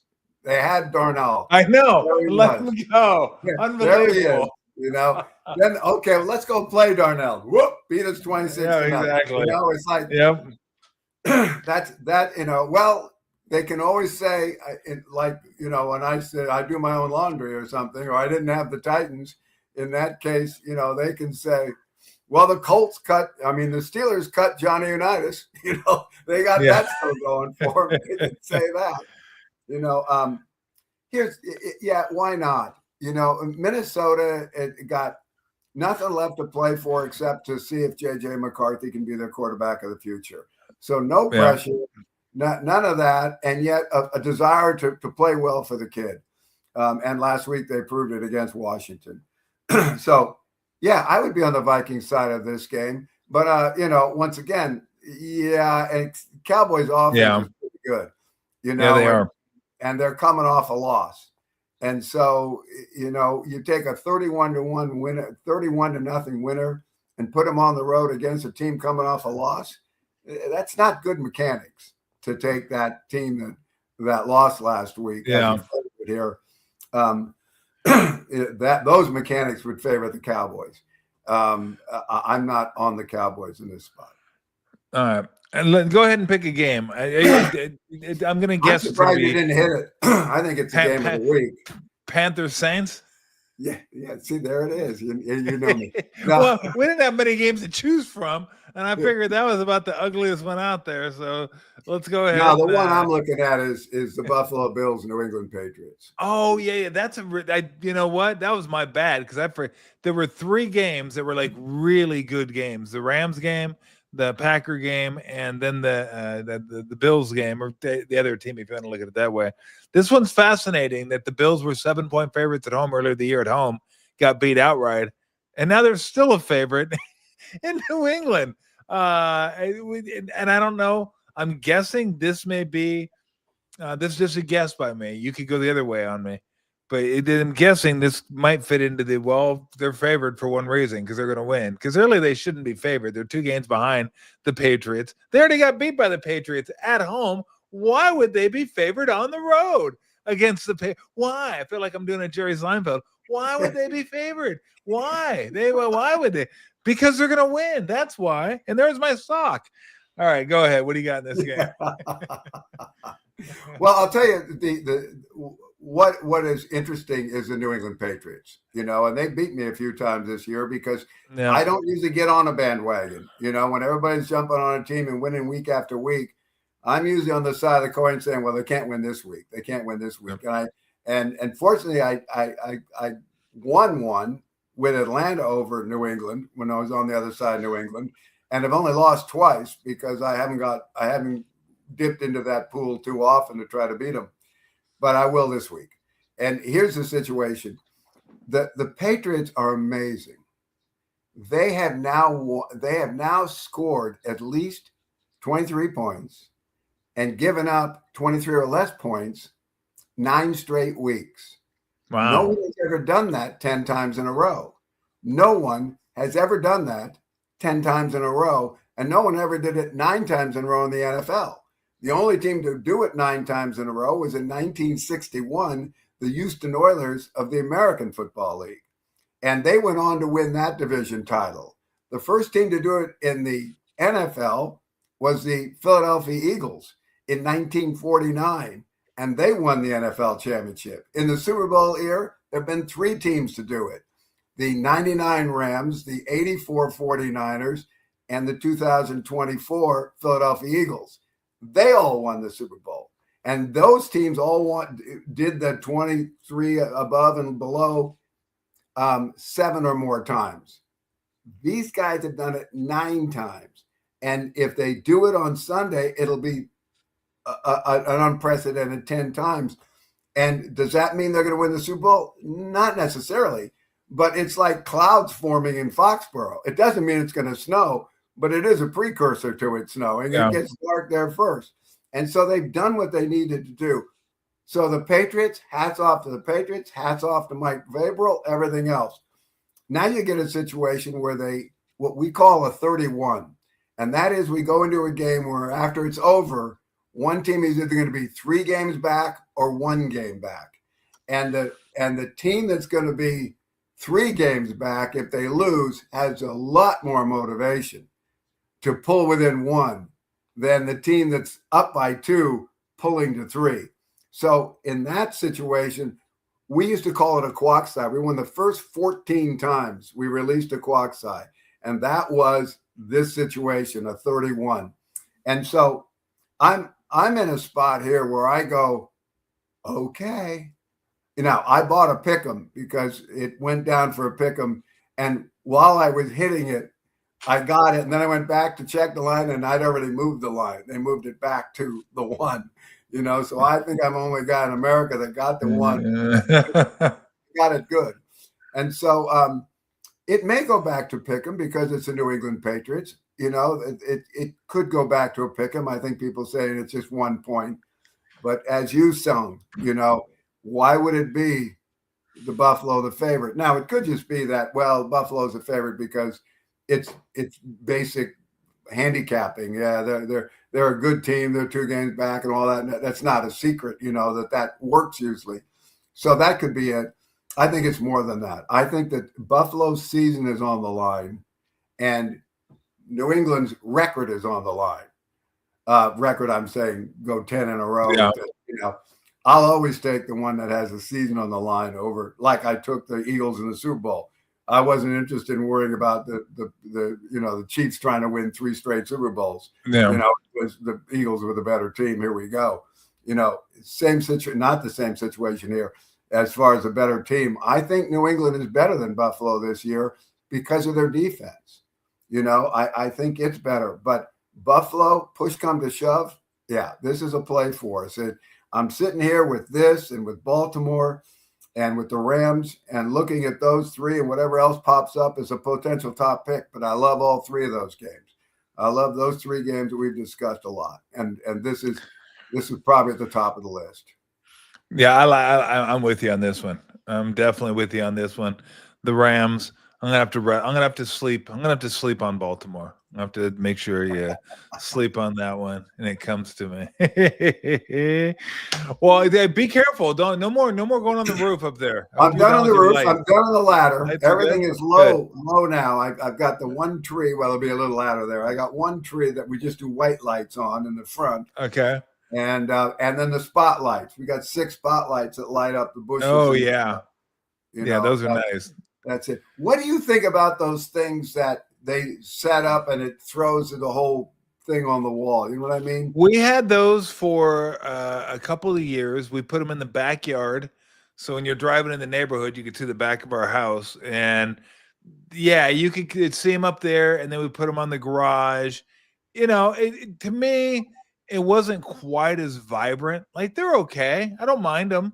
But I like putting the lights up better. I think the lights look better. It's more work. I mean, these things, you just stick them in the ground, turn them on, and point them, and you're good to go. The setup's rather easy, and the takedown's nice too. You're like, okay, let's take it down. Yeah. Literally 7 minutes later, they're all unplugged and put back in the box. But yeah, I like them. I kind of like them in conjunction with the lights, if I could find the right places to put them. But I guess I'm more traditional in that I like the lights. I like putting up the lights and kind of matching the lights. And we used to use the big bulbs like you're using now. And then I found myself getting to the point where I was like, well, why? I don't want the blue lights on there. And I don't want the orange lights on there. I was like, I always used to say, get rid of the Broncos. Get rid of the Broncos. Get the blue and orange out of here. And let's just we'd buy more lights. And then I'd end up spending all day like making sure they were in the right order. Red, white, green, red, white, green. I couldn't have red, white, green, green, green. Like, it drives me nuts when they get 2 that are next to each other. So I was like, okay, this isn't working. I'm going to drive myself crazy doing this stuff with the big bulbs. So I stopped getting the big bulbs and I got the little icicle lights that were red, white, and green. So that's what we have now. But I've used them before. I like them, but I like the lights better. I like the light. I do like that. I like the energy sucking lights better. The LED lights aren't quite as bright. I know it's not good for my pocketbook and probably not good for the earth, but the earth's gonna have to do without that one.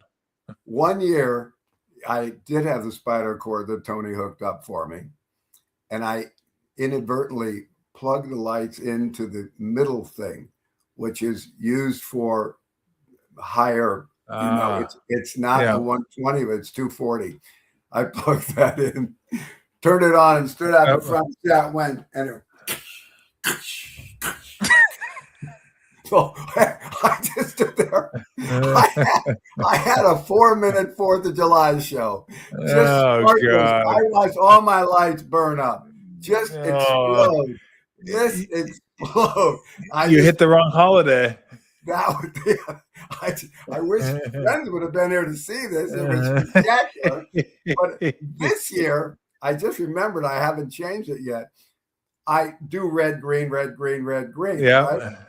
Well, as I was doing my search on them, looking at them, I noticed that up the side of the house here, on the long side, 14 lights down, I missed a socket. So I need to go up there and change all the lights that are above it, the 14 that are above it, down one and add a new one at the top, because I missed that socket. And so it's got a blank there, and it goes red, green, but I got to fill in that spot. It's got to. Well, be careful. All the lights. It just be careful. It's such a game. It's such a game, And last year Kevin did it all for me, Kevin. But I wasn't in shape to be able to do the lights last year. Yeah. And so Kevin did it and did a great job, and I really appreciated it. And he said, "You want me to do it again this year, Dad?" No. I feel so good that I'm able to do it. I'm on the roof. Well, have a good time. Enjoy. Hopefully everything's done. I think I should be done this weekend too. Let's get some winners, and I'll talk to you next week, Dennis. Thanks a lot, Tom. See you, Dennis. Dennis Ranahan, Quack's Eye Sports, picksfootball.com. Baltimore, I'm going to have to kind of wrap my head around.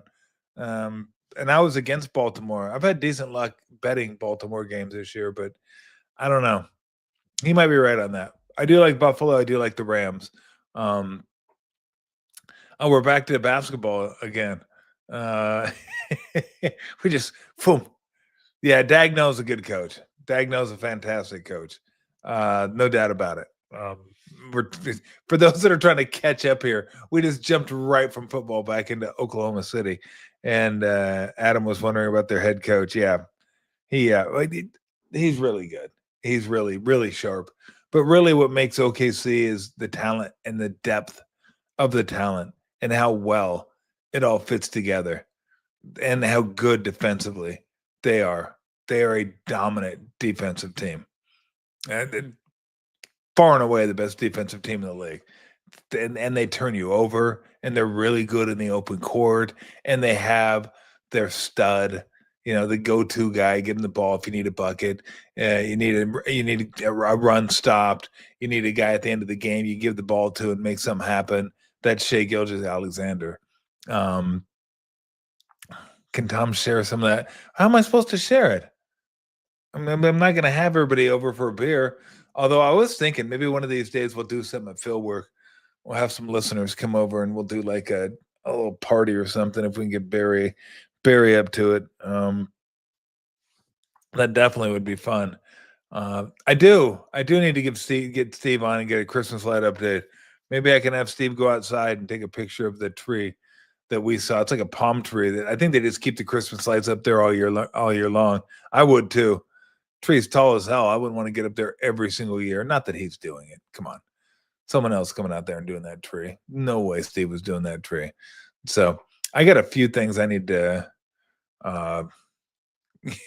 red and gold. The red and gold. Yeah, red and gold's not Christmassy though. I don't think Steve does red and gold. So although there is gold, we used gold for one Christmas, white and gold. We did white and gold, like a white and gold kind of Christmas. That was cool. And so am I going to watch Arizona SMU? Of course I am. Am I going to lay 3 with Arizona? Look, betting bowl games is not something that I do. I mean, I guess I do a little bit, but I wouldn't tell anybody else, hey, I like this game a lot. Who knows who's playing? Who's opting out? Who's transferring? Who's just sitting out? Like, I don't know who's playing in the bowl games unless you're talking college football playoffs. And I don't really I kind of like Alabama over Oklahoma, even though they're at home. One, I like Alabama because everybody's like, Alabama shouldn't have been in. And I think that is Not that you need extra motivation, but gives you a little extra. They were 200 yards better than Oklahoma the last time they played them. 200 yards better than Oklahoma. They just turned the ball over. I think Oklahoma, if I remember correctly, had a pick 6 in that game. Now you're going to make me look it up, aren't you? If you want a play, just play Army Navy under this week. Seems to win every single year. Every single year that one seems to win. I'm not going to play it because that's what everybody plays, so I'm not going to play it. But let's see. I liked Miami at 4.5. I'm not going to bet it now that it's at 3.5. Oregon 21.5 over James Madison. Ole Miss 17.5 over.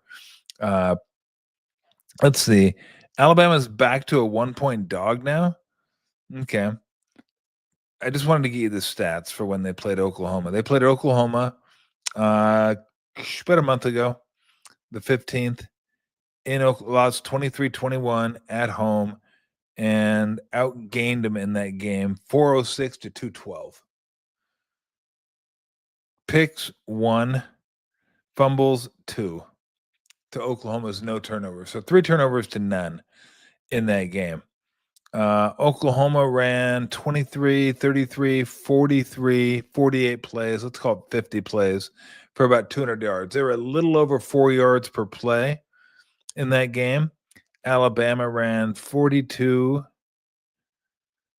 57, 67, 75 plays for a little over 500 yards, 400 yards. So they were about 5 yards a play is what they were. And so, I mean, they were better from the line of scrimmage. And I just think the problem is Ty Simpson hasn't been great the last month. He was like really good. Remember, he was like a Heisman guy. People were talking about him being the first player drafted, first quarterback drafted. Not going to happen. I mean, no, he's not even going to be. He should stay. If he has eligibility left, he should stay another year because you look at his game logs. Against Oklahoma, he passed for 326. He had a touchdown and an interception. Since then, he's been 147, 11 for 16, 147. Auburn, 19 for 35 for 122.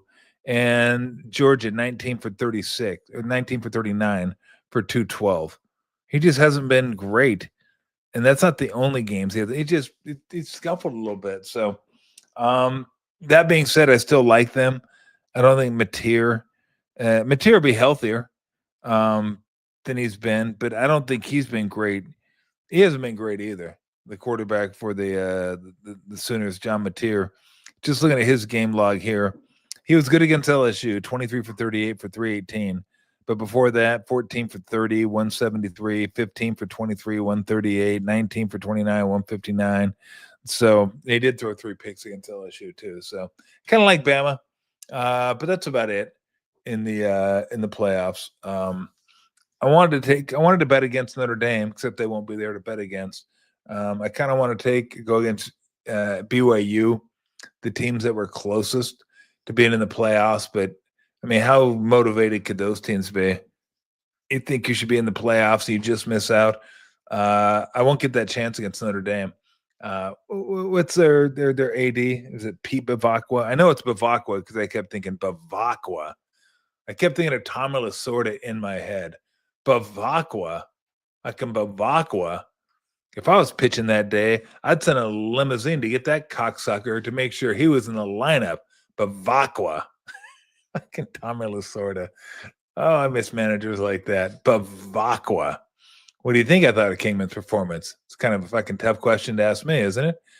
He had fucking 3 home runs against us. 8 RBIs? Shit. It's a tough question to ask me. The Bavacqua is the best one. Bavacqua, LaFay. If I was pitching, I'd send a limousine to get that cocksucker to make sure he was in the lineup. I'd bury him. One of the best rants of all time is Bavacqua. But I think this was Pete Bavacqua, if I'm not mistaken. Bavacqua, I know is his last name. I think it was Pete. Crying and complaining about the ACC throwing him under the bus. Join the conference then. Join the conference. Miami's a full member. They should be pubbing Miami. They should be touting Miami. They should be pushing Miami, making sure they get in. Not you. You're not a full member in football. You're a full member in other sports, not football. Join the conference. Notre Dame's not going to join the conference, though. And look, we can sit here and bitch and complain about Notre Dame, but if you're Notre Dame and you make all the money you make and you get to keep it to yourself, why would you join a conference? Why would you join a conference? But there are going to be some downsides to not being in the conference. Although moving forward, if they're in the top 12, apparently they are going to be in the college football playoffs. Should they be in the college football playoffs this year? Yes and no. No, because they didn't beat anybody. They lost to the two teams that made it to the college football playoffs. Good losses, great. Where's your good win? USC? That's it. That's all you have to speak of. Move on. Miami beat you. But we lost to them. They're good, right? They're in the play. No, you had a chance. You had two chances at the beginning of the year. I love the fact that you scheduled that aggressively. I don't know if it's smart going. I think it was back-to-back against those teams. Or was it 2 out of the first 3 weeks? I want to say it was back-to-back, but I definitely have to look that one up to make sure. But either way, you have 2 cracks at it, you lose both of them. You beat USC. Miami beat you. So that's their good win. And I think you have to honor head-to-head when it's that close. They played some of the same opponents, beat them in the ACC. But if you're in the ACC is going to back you too because you're a full-fledged member. But they don't want to be a full-fledged member. And I don't blame them. I mean, that's part of the arrogance that people hate about Notre Dame. But if your school could do it, you'd do it too. You get your own television contract. You can set your own schedule up. People want to play you because it's a nationally televised game and it's a big game, good for recruiting. Of course, if I'm Notre Dame, I probably stay independent. But no one wants to hear you cry and complain. I don't even care that you're not playing. I know some people are saying, oh, a bunch of quitters, they're not playing. Yeah, but that wasn't Notre Dame. We weren't going to get to see Notre Dame play. There's a bunch of athletes on that team that would have sat out that game. You think Love was going to play in that game, a meaningless bowl game? I've seen athletes, his equal, sit out lesser bowl games where you're like, yeah, no, I'm good. This would have been against BYU, would have been a good game, but why? It's meaningless, which is why the playoffs are good. Everyone's going to play. They're meaningful games. What else could you want? Does it hurt the bowl system? Of course it does. But the bowl system is what it always has been. Games that don't mean much. The only thing about bowl games now is more guys opt out. More guys want to transfer. More guys want to leave their school. More guys want to put themselves in the portal. So it'd be nice if they could do something with the calendar and make everything after the final playoff game. Make everything after the final playoff game. And make NIL deals contingent on finishing a year.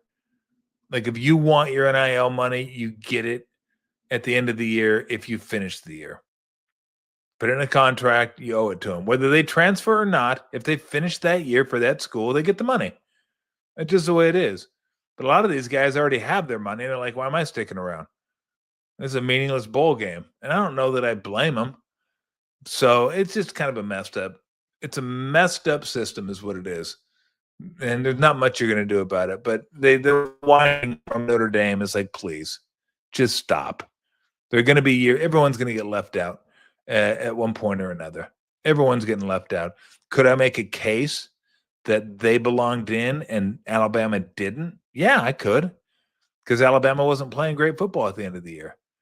I think Notre Dame is one of the best 10 teams in the country, maybe even one of the best 5 teams in the country.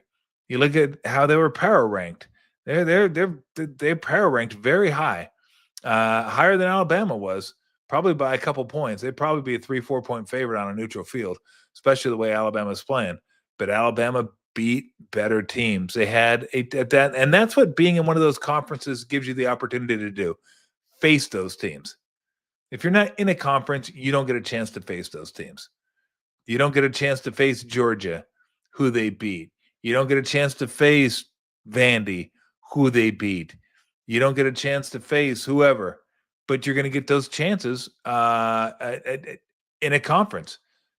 Not all the time, which is why conferences are screwed up now too. That's how Miami ended up outside of the ACC championship game, and Duke ended up in it. I mean, that can't happen. That can't happen. When you have a tiebreaker, you got to be able to pick the top teams. You have to. It can't come down to a tiebreaker where a team gets in that's not even going to get to the playoffs. And so, anyway, would it be wrong for any coaches who just accept a job, sign extensions, really show interest in the Michigan job? I'm hoping Kiffin does. That would be awesome. That would be so good if Kiffin coached at LSU for a week and then went to Michigan. Like, that's what I'm hoping for. That would be the most Lane Kiffin thing to do of all time. To leave Ole Miss while they're in the middle of a playoff run, apparently lie about the players wanting him to stay when a lot of the players came out and said, no, we didn't. That was not the sentiment at all. we didn't say those things. Like, nothing surprises me with Lane Kiffin.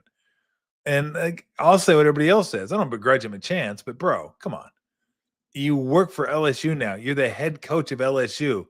You want to keep coaching your rival? I'd be like, yeah, I work at Arizona. I'm going to ASU. Can I come back and coach Arizona for the bowl game? Yeah, get the fuck out of here. No, you can't coach it. Get out of here. Beat it. And that's what Ole Miss is telling him. Beat it. And then Kiffin, well, it's for the kids. It's like, oh, stop. Just stop. That's the problem with Kiffin. He's just so slimy. But he's entertaining. He's funny. You want to watch him. You want to listen to him. And he's a good coach, but he's still slimy as hell. He's still slimy. But how great would that be if Kiffin just bailed on LSU and went to Michigan? Never happened. And LSU's a better job, I think, than Michigan. Better recruiting. Depending on what I was going to say, better weather, depending on what your definition of better weather is. But how great would that be? If you broke open your Twitter app tomorrow, or however you get your news, and it says Michigan courting Lane Kiffin. I pray for so little. One, because I don't believe, but if I did, that's what I would pray. I'd pray for Lane Kiffin to be courted by Michigan and him say, hold on a second. Let me see what Michigan has to offer here. That'd be fantastic. So I don't know who Michigan's going to get. It's kind of late in the game. Jed Fish is the guy that keeps popping up. The head coach at Washington. I guess he was there a few years ago. So he was the coach at Arizona before he was the coach at Washington. But I don't know. I think he's a good coach. Seems kind of uninspiring, but you never know. And the thing, when a coach leaves, you have to fire a coach. Now what happens to all the players? I mean, how many of the players can you retain? Does Bryce Underwood stay? The guy the highly touted freshman quarterback from last year, who they paid a ton of money to in the portal, does he stay? He reworked the deal. I don't know. Who knows how that goes? But yeah, I guess Sharon Moore, if you didn't read it, had inappropriate relations with a staffer, and police were called. And I don't know if there was like some domestic situation going on with those. I don't know. All I know is he got fired. Like, boom, fired. I was like, wait, what happened? So I don't know if they knew about this relationship, and when it allegedly got physical and it became known by everybody else and he got arrested, that's when they cut ties. If they didn't know, because obviously you can't do that. I mean, you're the head coach. Did Petrino do that at Arkansas like many, many years ago? I remember the motorcycle and the crashed motorcycle. And it was a mess. But coach, you can't do that. You're in a power position. I'm sorry. I don't care if it's consensual or not. That ain't all right. You can't do that, period. And so now, I don't know. I don't know where you go so late in the game.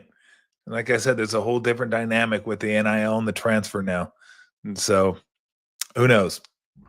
God, there's something else I wanted to get to too, sports related, before I got the hell out of here. We're gonna have some. We'll get to the college football playoffs next week too. By the playoff, I got to get a hold of a couple people about coming on, talking some college football playoffs. We'll be back on Sunday night. Bergie will be back with me, and we'll be talking Niners Titans. Hopefully, we'll be talking other games too, because hopefully that will be a game that we don't have to break down a whole bunch. That'll be one like took care of business, move on, and we're good. And I just want to see it all come down to the last game. That'd be incredible if it came down to the last game against Seattle. How great would that game be? This might be. I don't know if you guys will agree with me or not. This might be like the most fun Niner season since Shanahan's taken over, in terms of not dominance, in terms of not Super Bowl aspirations, but kind of unpredictability, and how they've managed to get to where they are. I mean, if they win this one, they're going to be 10-4. 10 wins in a season where Mac Jones has played more than Purdy. Pearsall has not played more than he has played. Brandon Ayuk hasn't played and has conceivably played his last game for the 49ers. Fred Warner has maybe, if I'm thinking about it, played in a few more games than he hasn't played in, but not many. Bosa's played in fewer games than he's played in. It's just been Michael Williams is probably right around 50-50 in terms of play, not play.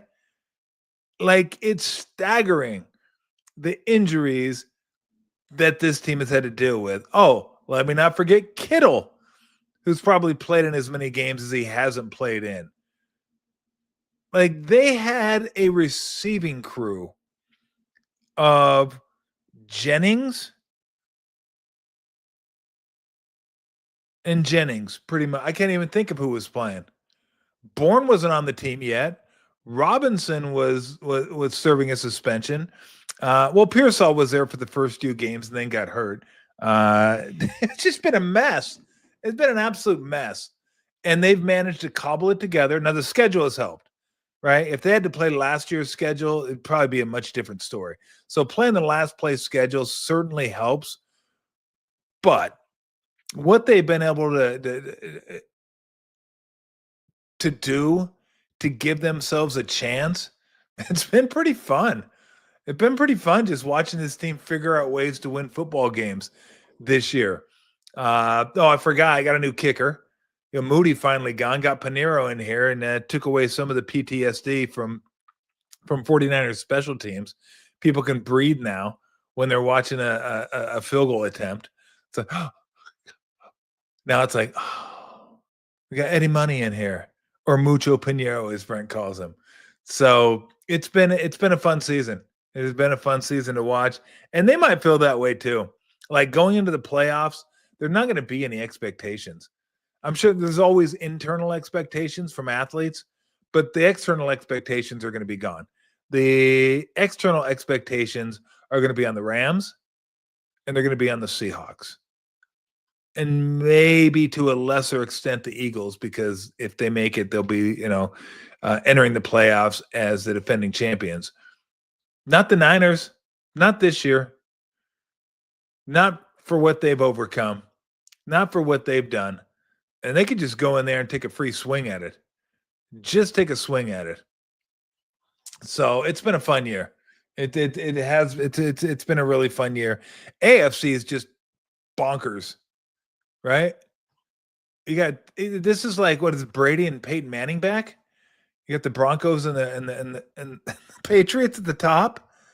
No Chiefs, no Ravens right now. It's just a weird year. No Burrow. Because I remember we talked about that 4 or 5 years ago, right? It's going to be like, oh, you got to go through Allen. You got to go through Lamar. You got to go through Mahomes. You got to go through Burrow. You got to, well, this year you got to go through one. That's it. Maybe two, possibly three at the outside, possibly three. I can't imagine the Chiefs get there this year. Ravens could. Bengals no, and Bills yes. So it's just a wild year. Just a wild year. So we'll get to some Major League Baseball free agency talk too. Is a free Pete Alonso signs with the Orioles. I saw Mike Yastrzemski signed with the Braves. Diaz with the Dodgers. Then you had the trade, Nimmo and Simeon, Rangers and Mets making a trade. There's a few things going on out there, but obviously the big prize is Kyle Tucker, which I just don't want to hear the Giants like. Yeah, the Giants are just kicking tires on Kyle Tucker. I think coming like second or third. Like people are like, oh, I don't know, he'd fit pretty well. I'm like Kyle Tucker is going to fit anywhere pretty well. Kyle Tucker's going to fit anybody's outfield really, really well. The money now is getting silly, right? They're tossing upwards of $400 million for Kyle Tucker. Although, would you rather have Kyle Tucker for 400 or Soto for like 700? It's a lot of money. Soto's just a machine, though. Every year, you can just like count on like his numbers every year.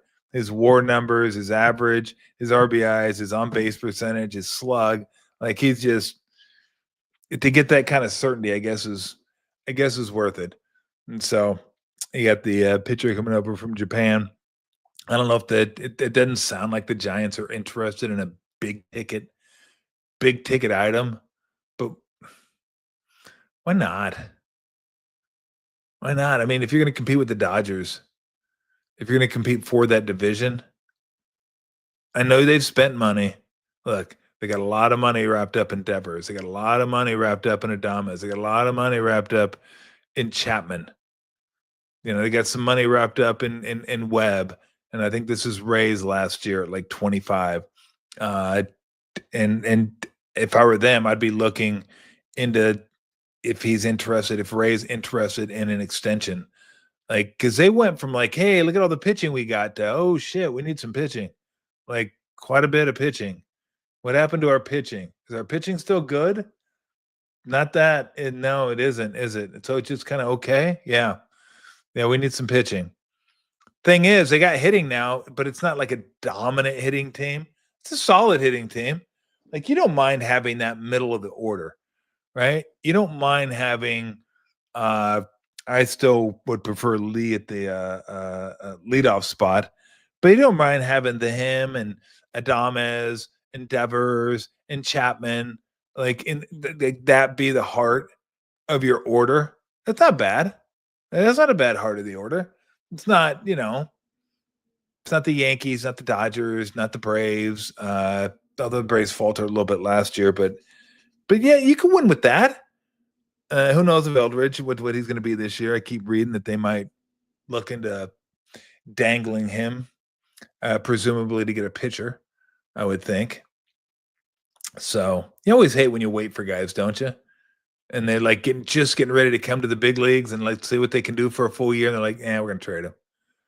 But it also makes me think, well, if they know, maybe they know something. Maybe they should. So anyway, but we'll keep up to date with what's going on with the hot stove league. I'm trying to see if there's anything else. We got all the let's see. I'm trying to see if anything else going on here in the hot stove league. I hate doing this. Gonna run an Angels trade. Who? No. What happened? What we do? Oh no. I guess that's about it for now.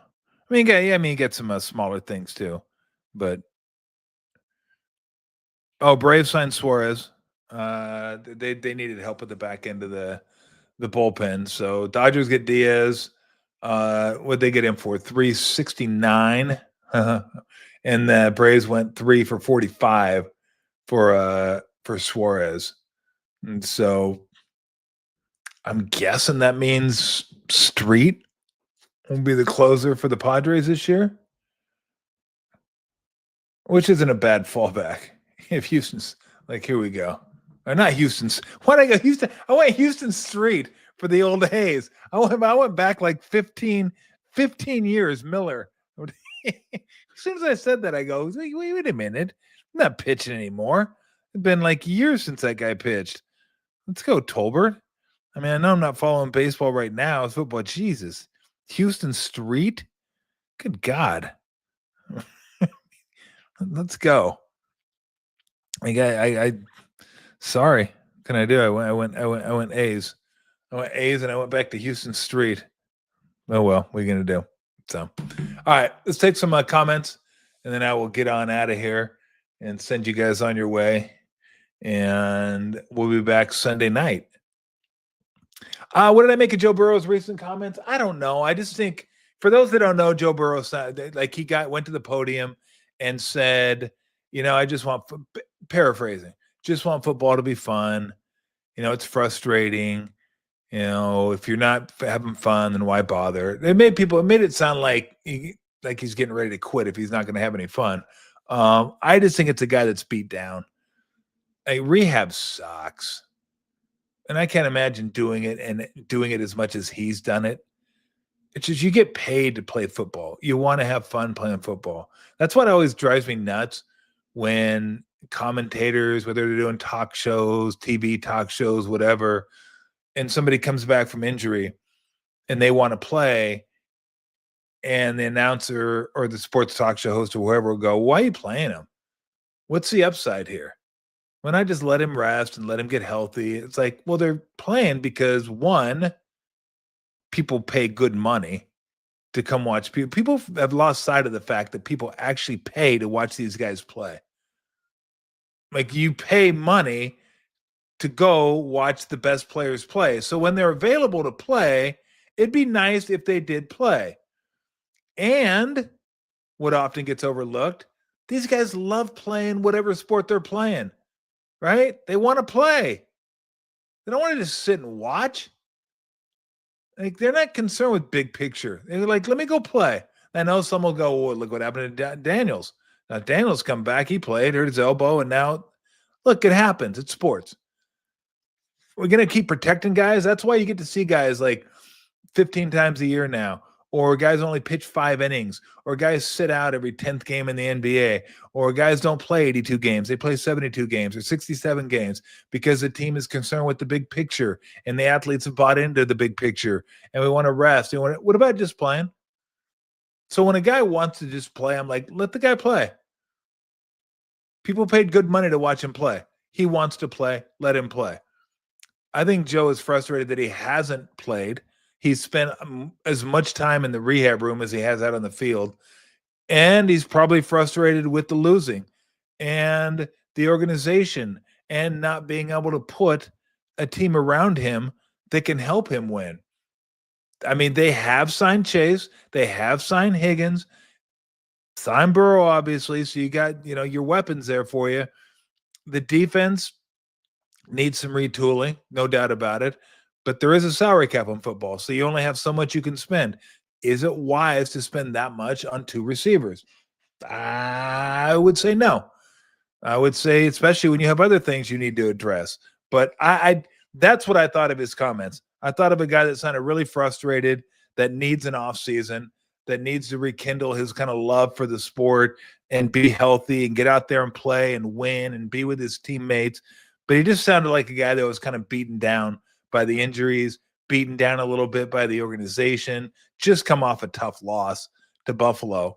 That was a tough one. So I didn't read that much into it, but we'll see if he has any more comments like that. Anything else?